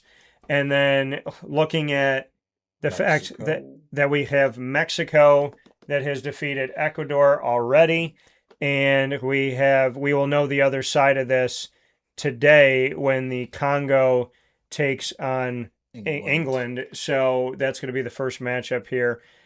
And then we have defending World Cup champion Argentina, and they're playing Cape Verde, which I would love for that to be an upset. And no offense to Argentina, I just like that Cape Verde is the smallest country to move forward. And I believe this is their first World Cup, and they've already made it through the group stages to the knockout round of 32.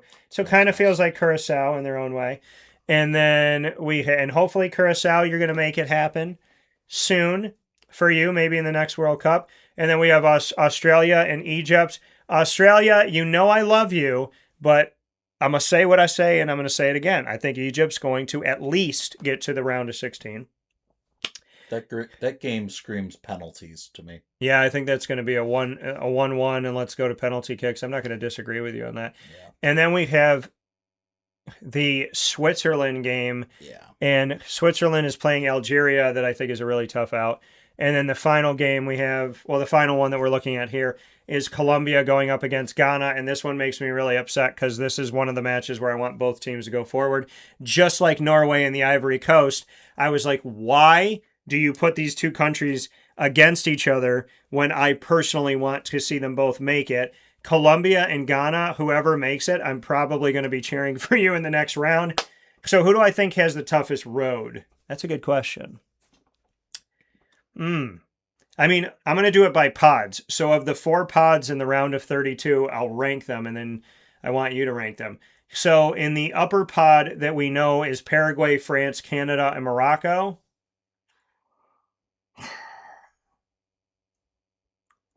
And then if England makes it, they're with Brazil. Okay. So I think the toughest round of 16 matchup is going to be Spain-Portugal, arguably. But I'm going to say that of the countries, this is a close one. Oh, I'm making you think on this one. You really are, because I see the smoke coming out of your ears. I'm going to say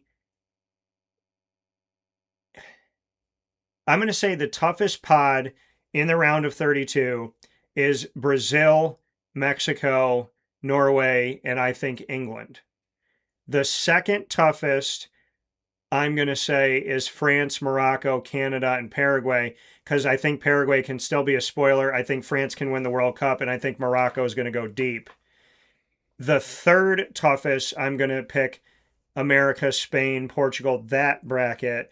And then the fourth, I'm going to say, is Argentina, really having a wide open world of their bracket that could be literally anybody. So I think Argentina pulled the best pod of the round of 32.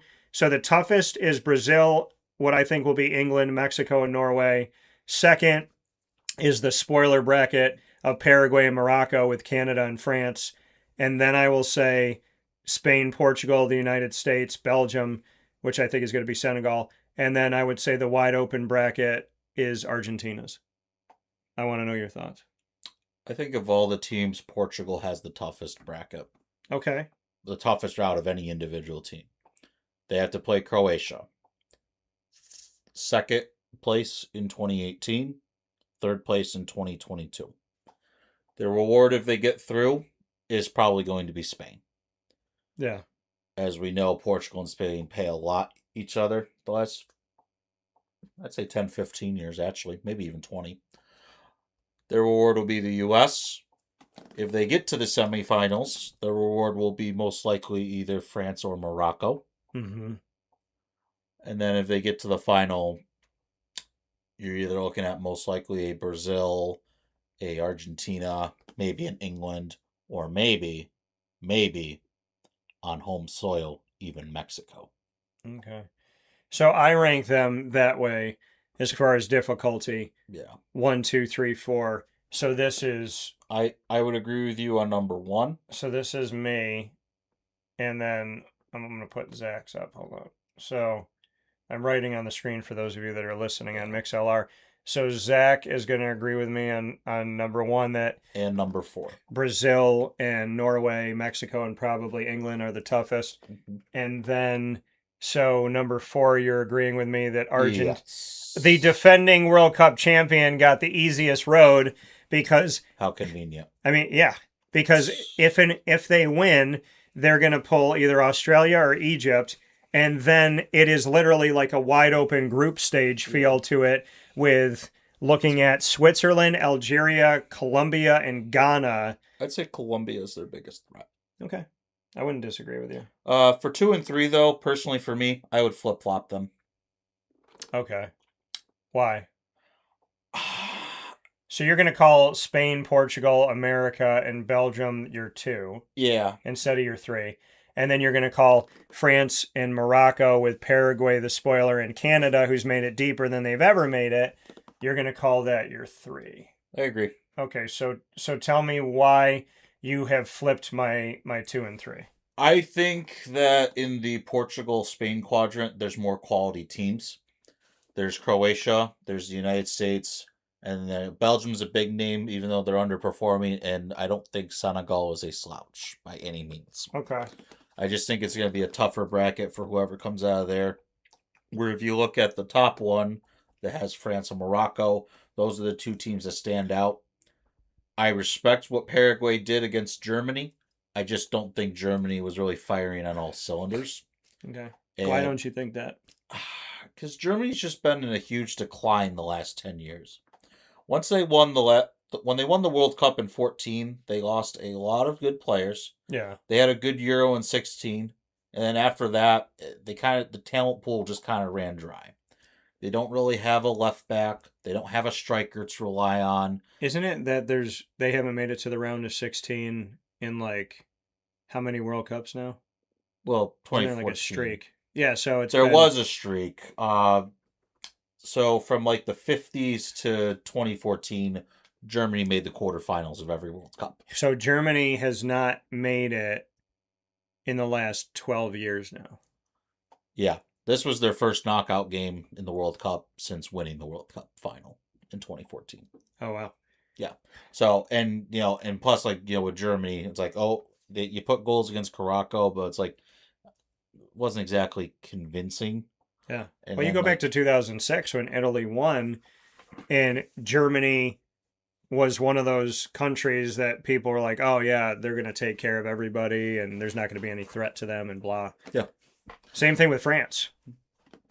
And we all know what happened, world. Mm-hmm. But it's also the last time they played a knockout Listen, game in the World Cup. I can either look at the last 20 years or I can go back to 2006 and smile. And that's what I'm choosing to do. I would smile too. I'm going to glass half full. You also have a Euro to smile about. That's right. During COVID, But when I was sitting at home with nothing to do, I got to watch Italy win, and Spain and Italy made it to the Final Four, so I was going to get somebody in the championship no matter what. yeah. But the reason I flip-flop it is Germany isn't the force they used to be. Yeah. Because for those years, it was, Germany's either going to win the tournament or the team that knocks them out will win the tournament. Yeah. It's not like that anymore. Could you imagine, though, if Germany played France? Even though Germany hasn't had a lot of recent success, the names of Germany and France, I feel like people would have looked at that like, is this the World Cup final happening in the round of 16? Yeah.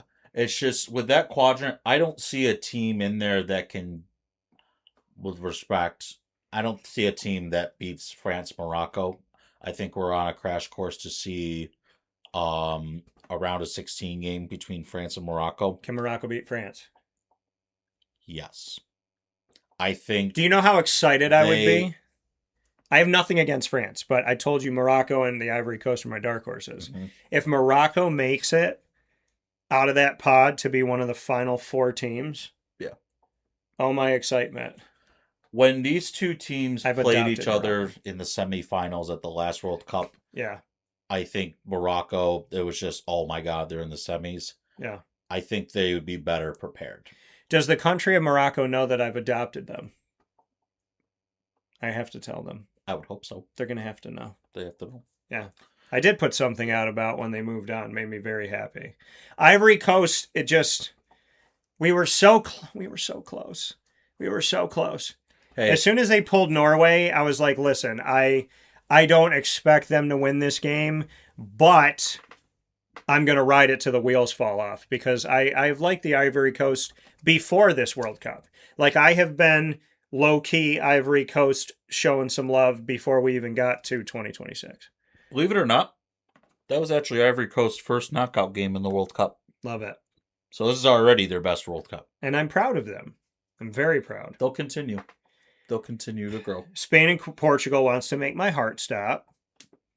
And the United States is going to play Senegal. Well, you already know for that matchup who I'm rooting for.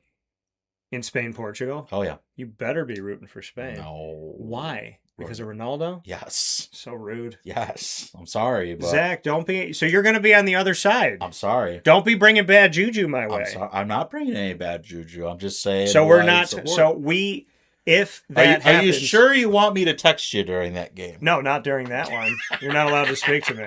You can text me tomorrow when we play Algeria. Yeah. Or Austria, Okay. pardon me. Oh, good. When we play Austria, you can talk to me. But you cannot speak to me if and I am the type of person where I can't talk about the next round because I always feel like if I talk about what's ahead before we handle what's here, that we're going to lose. So that's why I say if and when, because I'm having a conversation as a broadcaster, but as a fan, I cannot look ahead. Yeah. I don't, because I always feel like my team's going to lose. So Well, I can't either because Croatia's no slouch. if and when Spain faces off against Portugal, you're not allowed to speak to me until the game is over. You can speak to me after, but you can't talk to me during. Is that after subject to the result? No, because you Okay. know that I appreciate you as a human being. I know. You're on a very short list of It's- people that have worked for me that, as I've told you, like, I gotta have, I gotta feel a certain way about you as a human being. So you are a very, and I also know that you wouldn't, I know you wouldn't trash talk me. Yeah. I know you wouldn't say mean things. No. Like, I have a former producer that when the Jaguars lost to the Patriots and they were one step out of going to the Super Bowl, he called me while I was still on the grounds, walking on the sidewalk. I had just walked out of the stadium at Foxborough, out of Gillette, and he was trash talking me. And I told him, I said, I have to get off the phone right now because I will end our friendship. Like, because to me, it's like, congratulations that you won, but my heart and what you're doing now has crossed the line of like some hate. Like this is some hateful stuff. Yeah. Like Spain, Portugal for you and I, whoever wins, like Zach, I still show you love. Yeah, Like I give you, they've earned the right. right. Like to me, our relationship is very different because we're going to feel happy for ourselves and bad for the other person simultaneously. Yeah. He was just like gloating, and I don't do like if Jacksonville had won, I would have never called him. Well, he's a Patriots fan, so that's probably why he's gloating. I'm just saying, I would have never called him knowing that would hurt. I would have never gloated. I don't gloat. I have to say, though, I'm not 100% convinced with Portugal in their performances. Listen, I'm not 100%. I'm not going to feel good about Spain until it's done. Yeah. Because Austria and Algeria, I'm going to tell you this right now. The group stage that Argentina had with Austria and Algeria is probably more difficult than what they have in the bracket of the round of 32. Because Algeria and Austria, to me, neither one of them was an easy out. Hence, watching their game go to stoppage time 3-2. I mean, that matchup between the two of them should be proof to people that if you face either one of them, it's not going to be an easy day. Yeah. And plus, I think a hypothetical Portugal-Spain matchup, because of the neighboring of the countries and the many matchups they've had over the last 10, 15 years, it kind of feels like it's like a matchup where past form doesn't matter. Yeah. It's basically a rivalry game. You're either up for it or you're not. So it's like the Yankees and the Red Sox facing each other in the round of 16. Like, yeah, they set this up. I don't care what the World Cup says about how they rank this and that and goals and yada yada. This was a setup. So you're suggesting possible rigged? Oh, there's no way in heck that they don't set like Spain, Portugal. Like they did this on purpose. Just like I think they tried to do Germany and France. Maybe. And then they gave America Bosnia Herzegovina, which I think that's a setup too. I think they're like, hey, of any country you can get, we're going to either give you Cape Verde or we're going to give you Bosnia Herzegovina. But I'm going to tell you this right now. Between the two of them, I think that people are cheering on Cape Verde as the underdog, where I don't know if they're necessarily would cheer on Bosnia Herzegovina the same way. When I looked at what America fielded, I was like, you got Bosnia Herzegovina, and then you got probably Senegal and a weak Belgium. That, like, America is set up that if they play well enough and they don't do what they did against Turkey, then they're in a place where they're gonna make it at least to Spain, Portugal, whoever wins that, in my opinion. So I mean, I think the United States has, next to Argentina, they have the easiest road based on just sheer eye test at this point. Yeah. And it just so happens to be in America that they're playing. Yeah. Would they have gotten this same field if they were playing in Qatar? They probably would have gotten France in the next game. So kind of hard for anyone in Qatar to have a level playing field when you hear penalty for Argentina every 5 seconds.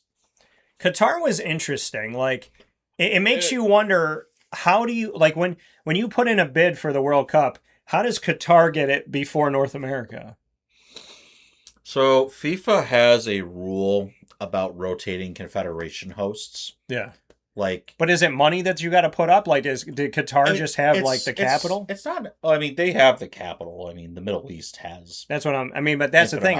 When the Middle East is hosting the World Cup, I'm like, does it just come down to the fact that it doesn't matter how big our country is? There's a lot of oil in the Middle East and there's a lot of money in the Middle East. Yeah. They try to rotate the confederations as best they can. So, like, if you think about the hosts, I mean, North America, 94. Yeah. United States. France, 98. Europe. 2002, Korea, Japan. Asia. Yeah. 2006, they went back to Europe with Germany. 2010, Africa. South Africa. 2014, South America, Brazil. Yeah. Russia, it's kind of like a Europe-Asia one. And then Qatar, Asia. Wasn't Russia like not ready, or was that for the Olympics? Where they said there was like hotels that weren't even ready and there was like roaches and stuff. I think that was the Olympics. Yeah, I think it was the Olympics. And then, you got Qatar, Asia, North America for this one. The next one's interesting because it's the 100-year anniversary of the first World Cup. Yeah. So the main host, it's a trifecta of hosts: Morocco, Portugal, Spain. But there's going to be, which are all teams that I think are going to advance into the round of 16 but right there's now. going to be anniversary matches. Yeah. Since the first World Cup was held in Uruguay. Yeah. Still holds one there. So the actual host is Morocco, Portugal, Spain. Correct. But they're adding in 3 other countries because of the anniversary. It's literally just 3 matches, just an anniversary match. Like, so Uruguay was the first host of the World Cup. So where are these anniversary matches? Are they the round of 32? No, they're in the group stage. They're going to be in the group stage, the anniversary matches. Correct. Okay. So like Argentina, Paraguay, Uruguay. So they're not the hosts. They're not the hosts. The host is Africa and Europe, essentially. Morocco, Portugal, Spain. So Spain and Portugal sharing that land, that's like the meat, and then you just have Morocco. Pretty much, because they share the water. That's pretty crazy, though, to think like Spain and Portugal are within the same peninsula, and they also could be facing each other in 2026, and then they're going to be share hosting in 2030. Mm-hmm. Setup. It's a setup. Oh, boy. It's a setup. Listen. And then you got Saudi Arabia in 2034. I am not opposed to the fact that Spain and Portugal are facing off against each other for the rights to the peninsula. I get it. I'm just saying they say that the seeding is chosen by the group stages, and I don't necessarily 100% believe that. Sometimes it just conveniently works out. Why does Spain and Portugal, I mean, they faced each other in 2010. Now here they are 16 years later. 2010, 2012, 20... What did I tell you about 2010? 18. What did I tell you about 2010? What? I still won't forget. David Villa was on Spain's team. Yeah. And then I think about, because then he went to New York City FC. And there was a shot by Portugal that I believe hit the crossbar and almost made my heart stop because the goalkeeper had missed it. And wasn't that game 1-0? Mm-hmm. Yeah. Yeah. Do you understand what my body did for like 2 hours? Sweating, pain. I couldn't eat anything. I had to be left alone. I was by myself. Yeah. Yeah. 2010, 2012, 2018. Oh. And Saudi Arabia has it in 2034. Nope, not 24. I think that was the last time Spain and Portugal played, 2018. Man, 2030. I think I have to go in 2030. You should. Because it's going to be in Spain. There's going to be multiple matches in Spain. Maybe the ticket prices for this one will be more reasonable. Well, I would love to go now, but, I mean, someone's going to have to put me in their backpack like Yoda because there's no way that I'm paying. What did they say? It was $175 for parking at MetLife? Yeah. That's the price of a ticket. That's like more than what NFL charges for parking. That's stupid. It's ridiculous. So here we are in the knockout stages. Any final notes that we want to make? Because somehow we got to 11 o'clock and it just, when Zach and I talk, it feels like it's 12 minutes, but here we are. So we already know the 4 of the pod that features France, Paraguay, Canada, Morocco. We know nothing of America, Spain, Portugal, Belgium, and so on's pod because that hasn't matched up. That hasn't played yet in the round of 32. We know nothing of Argentina's pod, and we know almost all of the pod that features Brazil, Norway, and the likes of the Mexico, which is another host. So we know that 2 out of the 3 of the host countries have moved on to the round of 16. America's on the clock, and we'll find out tonight. But as far as pods go, 1 is decided already of who the 4 are. England is going, and the Congo is going to decide the 25% of that pod. And then we have 2 wide open pods that are going to be decided within the next couple days. So what are you most excited to watch right now as we stare at the games that are ahead of us? I think definitely going to pay attention to the U.S. game. Yeah. I think they'll get the job done. I think Belgium-Senegal will provide some fireworks just because, did Belgium turn a corner or are they going to fall flat again? Senegal, baby. I think Senegal as well. Argentina, Cape Verde.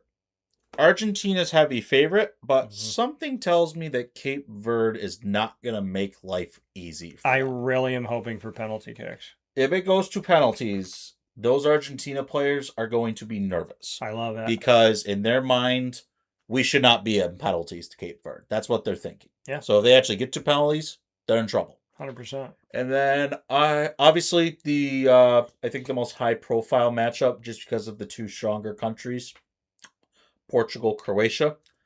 When these 2 played a knockout stage round of 16 game at the 2016 Euros, it ended 1-0 to Portugal after extra time, with the goal being scored in the 117th minute. Yeah. It's going to be a good one. These are 2 veteran squads.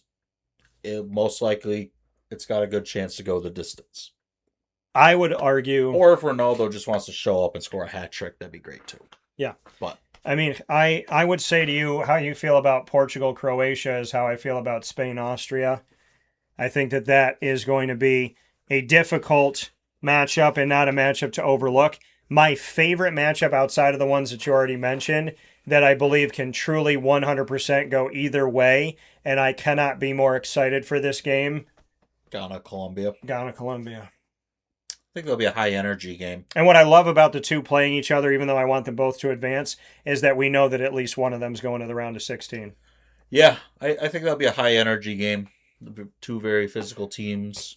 I think they match up well against each other. It's just going to be a matter of who can finish off chances. Yeah.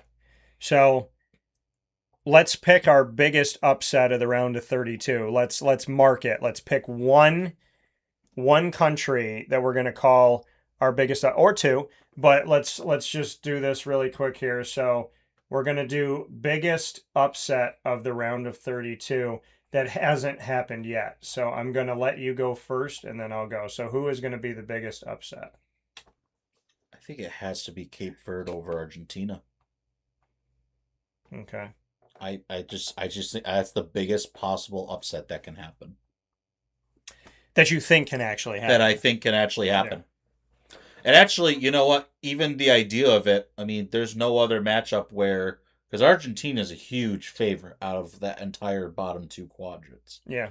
So if they go out, I mean, because if Argentina goes out, that changes the entire quadrant. And that whole quadrant is the most wide open one. Because if you think about it, each quadrant of 8, yeah, one of those 8, each 8 is going to the semifinals. So if it's not Argentina, yeah, none of the other 7 teams in Argentina's quadrant has ever made a semifinal. Some of those teams haven't even made a quarterfinal.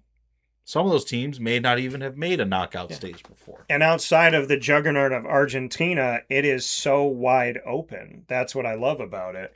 So you picked, so of all the of an upset that you think can actually occur, you picked Cape Verde over Argentina. I'm going to knock some things out here. I don't think that Congo is going to take England, so I can't say that that's a big upset that I think will happen. I just don't think so. I don't think Bosnia-Herzegovina is going to take down the United States. I don't consider Colombia and Ghana to be an upset because I think they're evenly matched. I agree. I don't consider Egypt over Australia to be an upset because I just think that Egypt is the better team. And Australia, if they beat them, I wouldn't say it was crazy, big enough for me to call an upset. I got to take out Switzerland and Algeria because those two are pretty even. I think that could be a toss-up. So of the games that haven't been played and what I have left here, I think Portugal, Croatia could be close. So I would have to say the biggest upset that I could see happen of the two matchups that are left in the round of 32 would be reluctantly Austria over Spain, because I think Austria and Algeria are two good teams. I think that they were overshadowed by the fact that they were in the same group as Argentina. I think Austria can be a multi-goal team, and they may push Spain to have to win in a 3-2 type of matchup. And then I know that Belgium is down, but I think Belgium still has the name recognition, and they still won their group. So I think if Senegal is to beat them, that'll be my biggest upset that I think is going to happen is Senegal. Yeah. Because I can't pick Cape Verde because I'm not going to pick the same as you. So for argument's sake, where I don't disagree with you on Cape Verde, I'm going to say Senegal over Belgium, which would set up a favorable matchup for the United States if they were to go to the next round. But I think Senegal could also beat America. So I think if I'm going to have to pick a big upset that people are not paying attention to a country they're not mentioning, to a focus they don't have, of a team that I think could actually make it past the round of 16, it's Senegal. If it's not Cape Verde. Yeah. Because if Senegal or Cape Verde wins, literally anything can happen. I think at this point with the tournament, it's the knockout stage. There's nowhere to hide, so win in advance, and whoever's there waiting for you, just get ready to lock horns and go to battle, because it only gets tougher with each round. Yeah, and I'm gonna low key say the winner of Colombia Ghana can be a threat to Argentina if Argentina makes it through. I'm gonna say Morocco, to me, can beat France. Yeah, and I'm gonna put Brazil on alert that England and Mexico and Norway Could beat them. can beat. That's why I consider that to be the toughest bracket, because I don't think there's any easy game for any of those teams. I agree. And I think that's one bracket where each of the 4 participants in the round of 16 could make it to the semis out of that bracket. Yeah, I mean, if you see Brazil, Norway, Mexico, which we already know, and England, that's scary. It's going to be insane, because it's going to be Mexico's toughest matchup, and Brazil, Norway screams like semifinal game, but it's happening in the quadrant. So, yeah. And we already know that Japan pushed Brazil. Yeah. And I think Norway is going to push them harder than Japan pushed them. Whoever gets out of that quadrant will definitely be battle tested for the semifinals and final. Yeah. Could you imagine a world where it's Mexico, Colombia, or Cape Verde, and then let's say Spain or Portugal and Morocco? That would be It's going to be awesome. a lot of fiestas. That would be really awesome. So with that being said, we will take a step aside here inside the Great Lakes Honda City Studios. This has been the 4th edition of World Cup On Call with Zach Bowd and myself, Dan Tortora, a.k.a. DT, bringing you the World Cup action all the way through. We are in day 4 of the knockout stages, and it's only going to get crazier and more exciting, and I'm hoping that I will be wearing this for a country that's continuing on after these group stages. But like I said, I won't talk trash because your boy gets nervous. So we will take a step aside. We'll be back inside the Great Lakes Honda City Studios to wrap things up. Stay with us. Hi, this is Gina Husted. I'm part owner of Skippy's Ice Cream. The other half is my better half, Don Husted Jr. When somebody comes up to the truck and it's a family, it's nice that the older generation is nostalgic and they can tell the younger generation, back in my day, we used to have the truck around our neighborhood. So now you're lucky because the truck can come to your party, and you're lucky that this truck is at a festival and you're getting to buy the ice cream. And basically we're ice cream that comes to you now, specifically comes to you, not for you waiting for us. We're coming to you.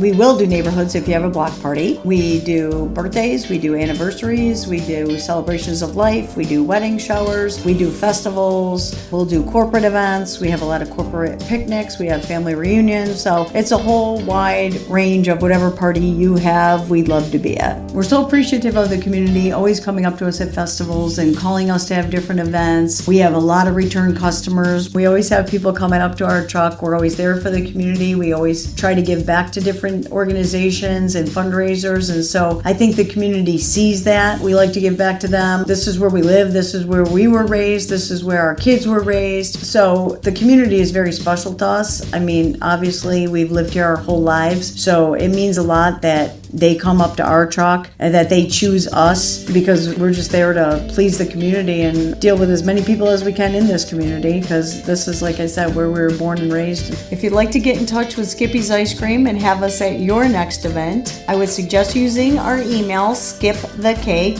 skipthegcake, skipthecake@gmail.com. That's the fastest way to get a hold of us. It's the easiest way to get a hold of us, and that's going to get the fastest response from us. If you choose to call, if you don't have an email, then you can call 315-456-9750, and we'll be glad to get back to you as soon as we can. Skippy's Ice Cream, the original ice cream truck.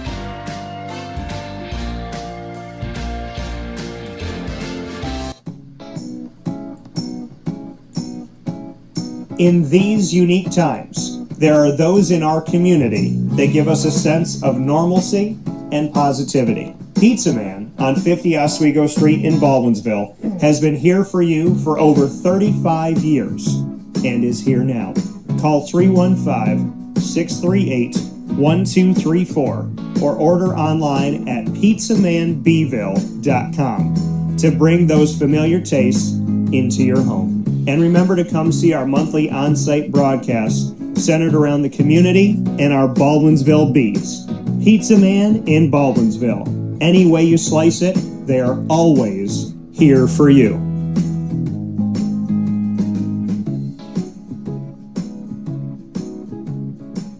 Life gets busy, and sometimes that means us running around. So Canine Camp Dog Daycare offers you an opportunity to give your dog a place to stay while you take care of what you need to throughout the day. Canine Camp Dog Daycare is located on 228 Old Bridge Street in East Syracuse, New York. You can see it from the highway, and it's just off of Erie Boulevard across from BJ's Wholesale Club. Call 315-437-7110. That's 315-437-7110 to schedule an appointment to bring your dog in and tour the facility. Appointments are Monday through Thursday after 6:30, where you and your dog can see everything that Canine Camp Dog Daycare has to offer, including a self-serve dog wash and a retail store filled with all of your dog's wants and needs, including food, treats, harnesses, leashes, and more, making Canine Camp Dog Daycare your one-stop shop for your furry loving friend. Right, Lily?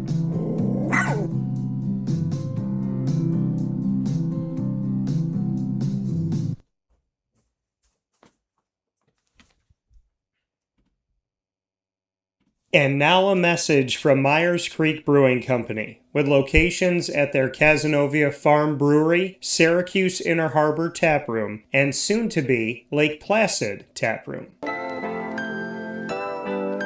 Well, I think first and foremost, the Feldmeyer family and our team are extremely passionate about what we do. We care very much about what we do. The Feldmeyer family is always investing. Our taproom management team, our brew management team, our marketing management team, and all of the team members that get after it every day, they leave it on the field. They put their heart and soul into it. I know for a fact that everyone that works at Myers Creek wants to be there, and we want them to be there. You know, we want them to feel good about their job. And again, if you've never been to Myers Creek, especially to the brewery, I mean, I want your eyes to open really big. I want you to see how big of a brand this is. I want you to see where we're going. The sky is the limit, and I feel very proud of that, and I'm very excited about that.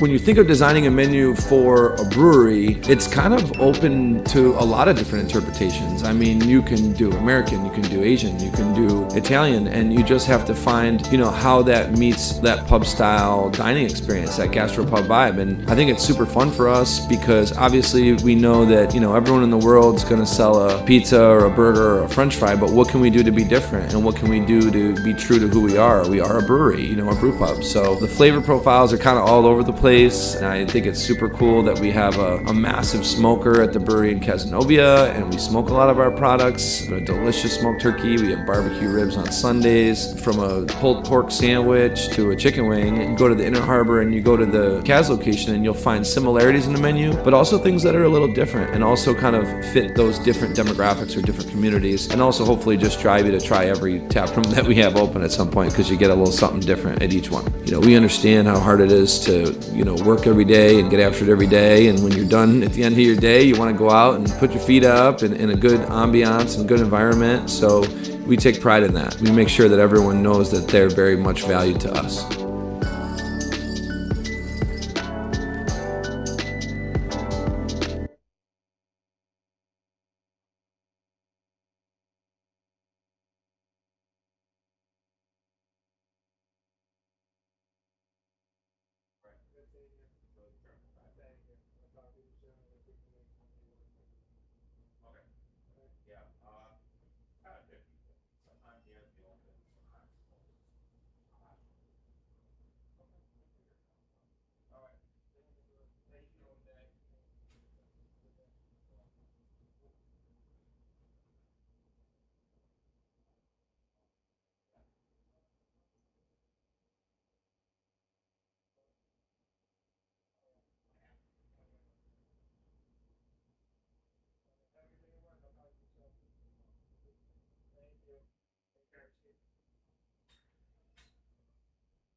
Looking for your next ride? Look no further than Great Lakes Honda City, located on 7140 Henry Clay Boulevard in Liverpool, New York. Serving our community for decades, their new and pre-owned vast array of vehicles are available to you Monday through Saturday on site. To search from home, shop at GreatLakesHondaCity.com. Call 315-365-5576 to set up an appointment. That's 315-365-5576 for Great Lakes Honda City, 7140 Henry Clay Boulevard in Liverpool, New York. Great cars, great people, Great Lakes.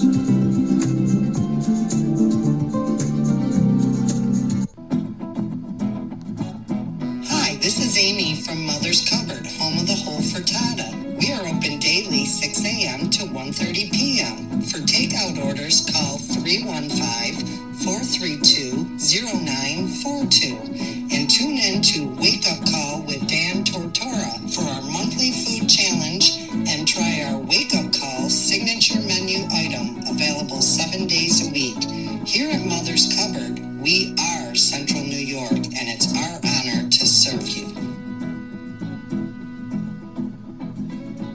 Ma and Pa's Kettle Corn and Popcorn Factory remind us that every day is worth celebrating at 201 7th North Street in Liverpool, New York. Open Monday through Saturday in-store and always online at maandpaspopcorn.com. Serving our Central New York community and beyond, order anywhere, anytime at maandpaspopcorn.com. Stop in to get a tin at Ma and Pa's on 201 7th North Street in Liverpool, New York to get your half-price refills for the rest of your life.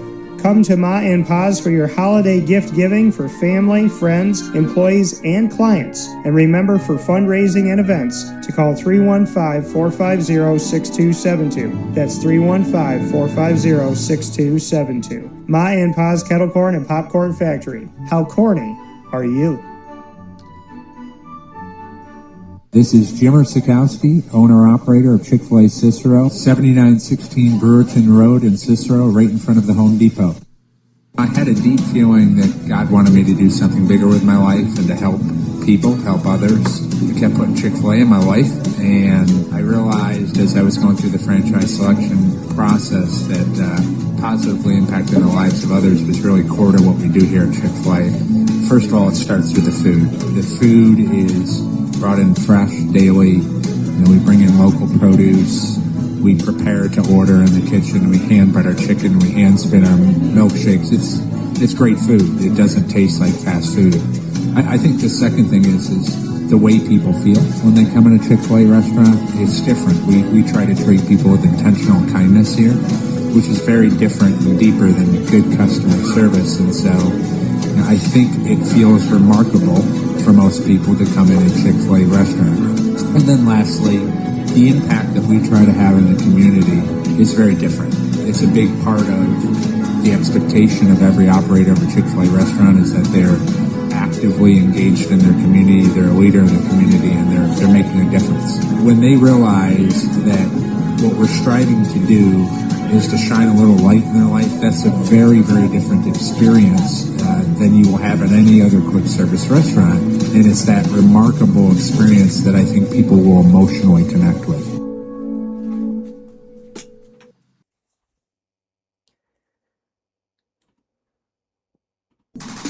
The Wildcat Sports Pub in Camillus, New York is located on 3680 Milton Avenue in the Home Depot Plaza. It is your family-friendly sports bar and restaurant. Folks, some sports bars aren't family-friendly. Some family-friendly restaurants are not sports bars. The Wildcat Sports Pub in Camillus, New York is proud to be both. It is that marriage that you've been looking for years. The Wildcat Sports Pub is your home base for your sports bar and restaurant needs, games for the kids, indoor and outdoor activities, and enough things on the menu to come back every single week and get to try something new. They're open Sundays from noon to 8 p.m., Monday through Wednesday, 11 a.m. to 11 p.m., and Thursday through Saturday from 11 a.m. to midnight. For reservations and party information, call 315-487-2222 for the Wildcat family-friendly sports pub and restaurant.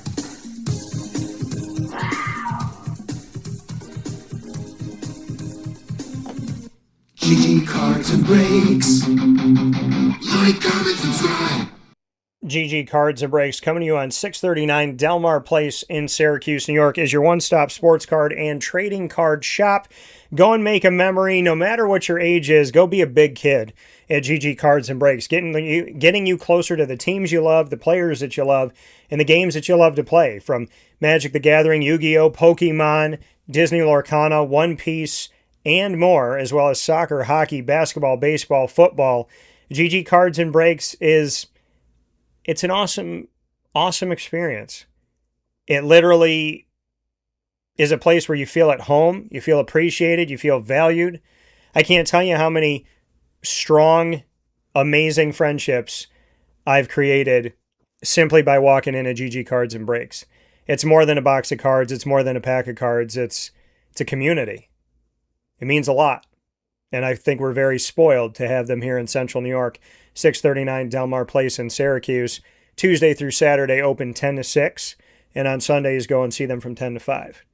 Big time shout out to Chick-fil-A in DeWitt on the corner of Bridge Street and Erie Boulevard. Megan Sorber and her team looking forward to seeing you today as they have their seasonal favorites coming out here. Pineapple Dragon Fruit for the first time ever, and the return of the Honey Pepper Pimento Chicken Sandwich.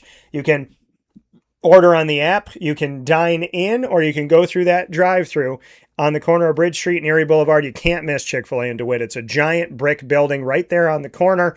They have a massive parking lot, plenty of dining room space, and they look forward to seeing you today, not only for their seasonal favorites, but also for the original, the spicy, and the grilled chicken sandwich you love, the nuggets, the shakes, and more, including that mac and cheese. Head over to Chick-fil-A in DeWitt today, and thank you to Megan Sorber and the whole team that makes sure to treat you well whenever you see them.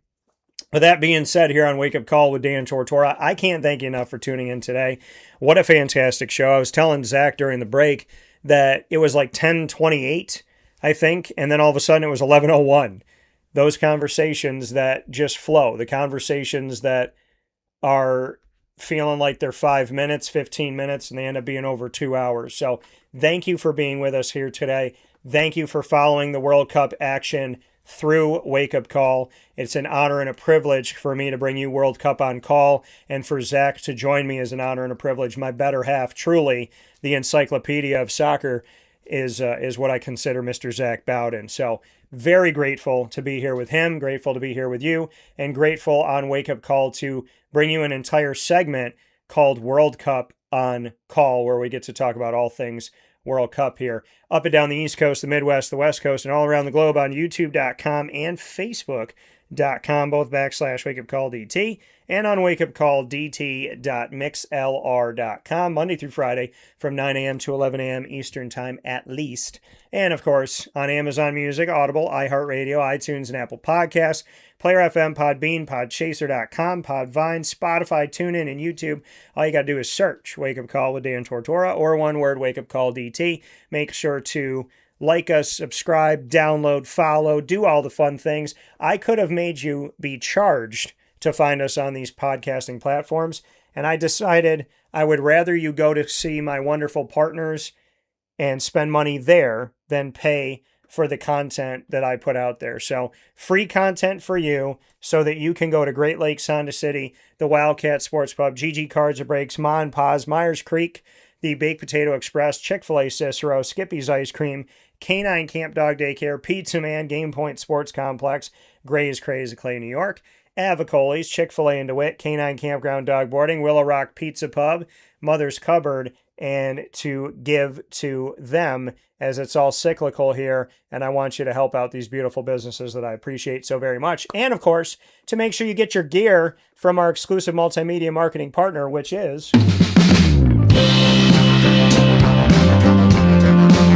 Binghamton University. Find your Bearcats every Tuesday at 10 a.m. Eastern Time with student athletes, coaches, administration, and alumni joining the show. The Bearcats' over 150 episodes can all be found by going to youtube.com/wakeupcalldt. Click subscribe, hit the notification bell, and find our Binghamton playlist. The Bearcats are also on wakeupcalldt.com's homepage and underneath the exclusive partners tab. For more information, go to binghamtonbearcats.com and go Bearcats.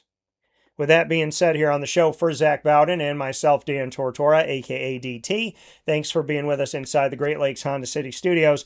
There is no better studio partner than Great Lakes Honda City. We've been working together for over a decade, and it's the only place that I get my vehicles because I'm all about put your money where your mouth is. Loyalty is important to me. That's why I have Zach on the show, and that's why our studio partner is Great Lakes Honda City. So make sure you go over there today. Let them know that DT sent you. They are open Monday through Saturday for sales and service, and they're open all the time for you to take a look at their inventory of new and used vehicles at GreatLakesHondaCity.com. Find us on Facebook at Wake Up Call DT, X at Call DT, Instagram at Wake Up Call _DT, and of course, my World Cup coverage continues with what I call setting the table, giving you the schedule every day of the 2026 FIFA World Cup and reminding you that in Central and Upstate New York, when you're watching the World Cup, a charcuterie board or box is the way to go because it gives you a healthy mix of meats, cheeses, as well as fresh baked breads, as well as their